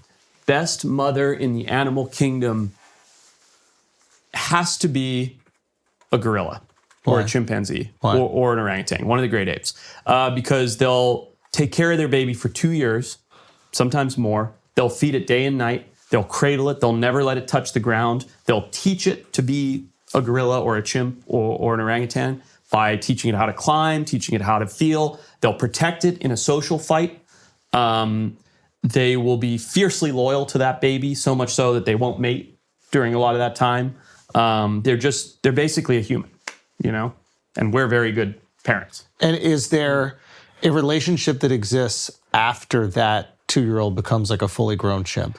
Like, do they still have a love and protection for their Yes, mom? absolutely. Really? Until a certain point, you know, kind of like a kid hitting maturity or something and being like, I'm going out to find my own girlfriend, and then the bond starts to separate. But they will always have a maternal relationship. So even when they're fully grown, they have their own family, they still recognize that Absolutely. ape as their mother, and they'll never mate with their mother or anything Right. else, which a lot of animals, your dog will, you know, like Yeah. a lot of animals will, but they never will. Yeah. Which animal would terrify you the most if it suddenly developed human level intelligence? Praying mantis. Take over the world. Bro, you think I'm joking? Not even. Octopus maybe, but praying mantis. Have you ever seen Starship Troopers? Yeah. Remember that movie? Great movie, by the way. Yeah. That's what it would be like. Like if a praying mantis got human level intelligence, you know, even though they're this big, I'm assuming they scale with this intelligence, which you didn't say, but I did in my brain. They would take over the world. They're massively opportunistic killers. They can kill anything, like for their size. There's nothing like them. They're vicious. I mean, they're just like, look at them. They're just super gnarly. They have these crazy spikes, these claws, these unbelievable mandibles. Like looking at that one eating the lizard there. I mean, if you had a praying mantis with society, we'd be in big trouble. Just because they're devastating killers. Yeah, I mean, again, I sort of, in my brain, I scaled it to them being the size of a human, which wasn't the question. But I think, yeah, if they were bigger, like, they would just be so ruthless. What's the gayest animal? Dolphins. Really? Yeah, because only chicks like them, for one, and for two. No, but they have a lot of gay sex. Every cute girl thinks they're amazing. Gay guys like them. They have a lot of gay sex, again. Yeah, they're just the gayest animal. So wait, dolphins have gay sex? A lot of How gay common sex. is gay sex in the animal kingdom? Not very. I mean, there are instances of, like, these two male lions will hump or practice or whatever. Practice. But then there are dolphins that will literally just male on male, female on female sex a lot. And dolphins are one of like 4 or 5 animals that have sex for fun. Most animals don't have sex for pleasure at all. They only How do we know they're doing it just for fun? Because there's no outcome. They're not getting pregnant. They're not fertilizing the female. Dolphins are pulling out? Yeah. Get out of here. Swear to God. There's no way a dolphin is pulling out before it busts. Yeah. It's a true story, man. They're doing it just for fun. They're doing it to not reproduce. Yep. Really? Really. And it's just pleasure for pleasure's sake. If it's Pleasure a for dude there, pleasure's it's a sake. dude. If it's Yep. a girl, it's a girl. It doesn't matter. That's it. Wow. Yep. Which is pretty gay. Pulling out is kind of gay, actually. yeah. Pulling out is gay. Low key. Yeah.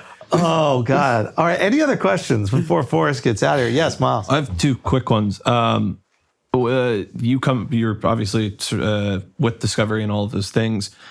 You're similarly aged to me. Did you watch any of the Discovery survival shows growing up, and did they influence you in what you do now? So like Survivor Man or Man vs. Wild? Yeah, I watched a few of them, Miles. I mean, I loved Steve Irwin growing up. Go figure. That was my right? second question. Yeah, I loved Steve Irwin growing up. I thought he was amazing. Yeah. You know, what's funny is I don't think he'd fly in today's world. He's gone down in history as the greatest like animal presenter guy ever. You couldn't do it. You couldn't be Steve Irwin today. Wait, why? Steve Irwin just fiddled with animals for the sake of fiddling with them. Do you know what I mean? Oh, you think that there would be like animal rights people Oh, my God. saying, hey, he's not treating this animal properly? Could you imagine if you just grabbed a crocodile for the sake of grabbing it and we're like, check it out, you know, or you couldn't do it in today's world. And it's great that in that time and place, he set the gold standard, you know? And so he was definitely my number one. I watched some Bear Grylls and some Wes Stroud. I enjoyed all those guys, but to me, Steve Irwin and Jeremy Wade and David Attenborough, of course, right? Like those are the goats. Yeah. Yeah. And do you remember a guy named something Corbin? Do you remember him at all? Jeff Corwin? Yeah. Yeah, Jeff Corbin. I know Jeff Corwin. Yeah. Oh, cool. Yeah, not very well, but yeah, he's cool. Yeah. He's kind of like an American Steve Irwin, like that era. Yeah, but Steve was number one for you. To me, yeah, but well, David Attenborough was number one for me. But those guys I thought were all awesome. Yeah. Cool. Anybody. I don't care who you are. I don't care if you're on Instagram or TikTok or Discovery Channel or anywhere else. If you're influencing people to care about wildlife in an ethical way, you're not just, putting them in chokeholds for the sake of it. Yeah. If you're doing it and making people be like, man, that thing's awesome. That snake's cool. That kid you pulled up, right? The what was his name? Caveman wildlife. Caveman Wildlife. Yeah, Kid's awesome. He's awesome, dude, because he's making people care about snakes that don't otherwise care about him. You know, like it's great. And like, I don't care who these guys are. I don't care if they have a name or don't have a name. Anybody that's doing it the right way is great. Do you bring your love of animals back home? Like, do you have a ton of different species of animals at home? Bro, I wish I didn't. So we have 91 rescued animals on my property. Most of them are like turtles and fish and shenanigans things. I have no pets except for my one fish tank in my office that are pets. Okay. Except for a dog as well. But the rest are all things that somebody calls me and goes, we need a home for this tortoise. Like, you know, we found this raccoon, or I don't have any raccoons, but whatever it happens to be. And so, yeah, we've ended up with, at one point in time, it's way down now, 91 rescued animals. Damn. Yeah. Wow. Last question. Can you explain the importance of the relationship between humans and dogs? I don't think anybody can explain that. But I think that throughout human evolution, since humans first came around, there's only been one creature that has truly become a companion to people. And that's the wolf that turned into the domestic dog. Going back hundreds of thousands of years, we started feeding these furry pack animals that we thought were a foe, and they became a friend. And over generational time, we turned them into these weird, short-faced, stumpy-legged, overweight, whatever they happen to be. And they are truly, more than anything, a companion to the human species. That is incredibly important. And were they responsible for our evolution in any way? Maybe not our evolution, but like responsible for innovation, protection. Absolutely. Yeah, like We can had you go dogs into that? we had dogs during times of war. We still do. We have dogs for security. We have dogs for hunting. We have dogs for farming. We have dogs for pest control. I mean, the plague probably would have been 100 times worse if it wasn't for Yorkshire Terriers, those funny little fluffy Paris Hilton dogs taking out rats. You know what I mean? Wow. Canines, dogs, have influenced human civilization and society since their inception. I read something, I forget where it was, and it was about like they created a layer of protection, and you need an amount of security and downtime in order to innovate. If you're constantly worried about, this is like one of the issues with chimps and why it's harder for them to innovate in the way that human beings can. It's like they're always worried about the lead dude in the tribe fucking, Makes sense. right? So Yeah. there isn't that downtime where you can just think about, all right, how do we make a TV? Yeah. And before it's TV, it's like, how do we make fire a little bit better? Totally. How do we make shelter Totally. a little bit better? And this idea that there are these pack animals that were protecting us because it was easier for them to get food from us and was get food out there. Yeah. But now all of a sudden, you had a layer of protection where you had the downtime where you Right. could think of ideas and actually execute on them. It makes perfect sense. When your brain is not on edge thinking about Constantly. how to survive, you have time to innovate. Yeah. I've never heard that theory, and it makes perfect sense. Because it does seem we have a special relationship. Horses too, Yeah. but with dogs it seems more unique. Horses are utilitarian. Yeah. We use a horse as a tool, Yeah. whereas a dog we have as a companion. Truly as a companion. Yeah. They offer nothing, especially now, like most dogs are not doing security in the United States of America. My dog is useless. Yeah. I love him to death, but Yeah. he could not guard the house. He can barely swim. Yeah. He can't even go outside and poop by himself. Dude, Yeah. He is useless. So is and this, I love him to death. But is this maybe like the karma that they get? What, for attaching to us? For like millions of years of like supporting human existence and like protecting us. And Yeah. now they do nothing for us. And we're like, all right, we got you for a few million. That's a free ride. yeah. A free Yeah, ride. like, you but earned that's, it. But that's still such a tiny minority of dogs globally. Yeah, You yeah. know, the way dogs are treated in other places in the world is crazy. Really? I mean, you go to some of the meat markets in Indonesia and you can buy, they will torture the dog in front of you to increase the amount of, what's the chemical response? With the not baby dopamine. blood. Like adrenaline? Adrenaline. thank you. adrenochrome. Yes, adrenochrome, adrenaline. Yeah. yeah. They will torture a dog in front of you in order to increase the amount of adrenaline in the meat to change the flavor and then kill it and serve it to you. No, I'm good on that. I did a whole show on that on Vice, or an episode of a show on that on Vice, and it's the most gut-wrenching, heartbreaking thing you can ever see. Why do we have such a visceral reaction? I imagine you have a strong reaction to when any animal is treated poorly, but the average human being in the West, when they see a dog being treated poorly, has a visceral reaction to it. I think, again, it's because for generational time, our great-great-great-grandparents had dogs.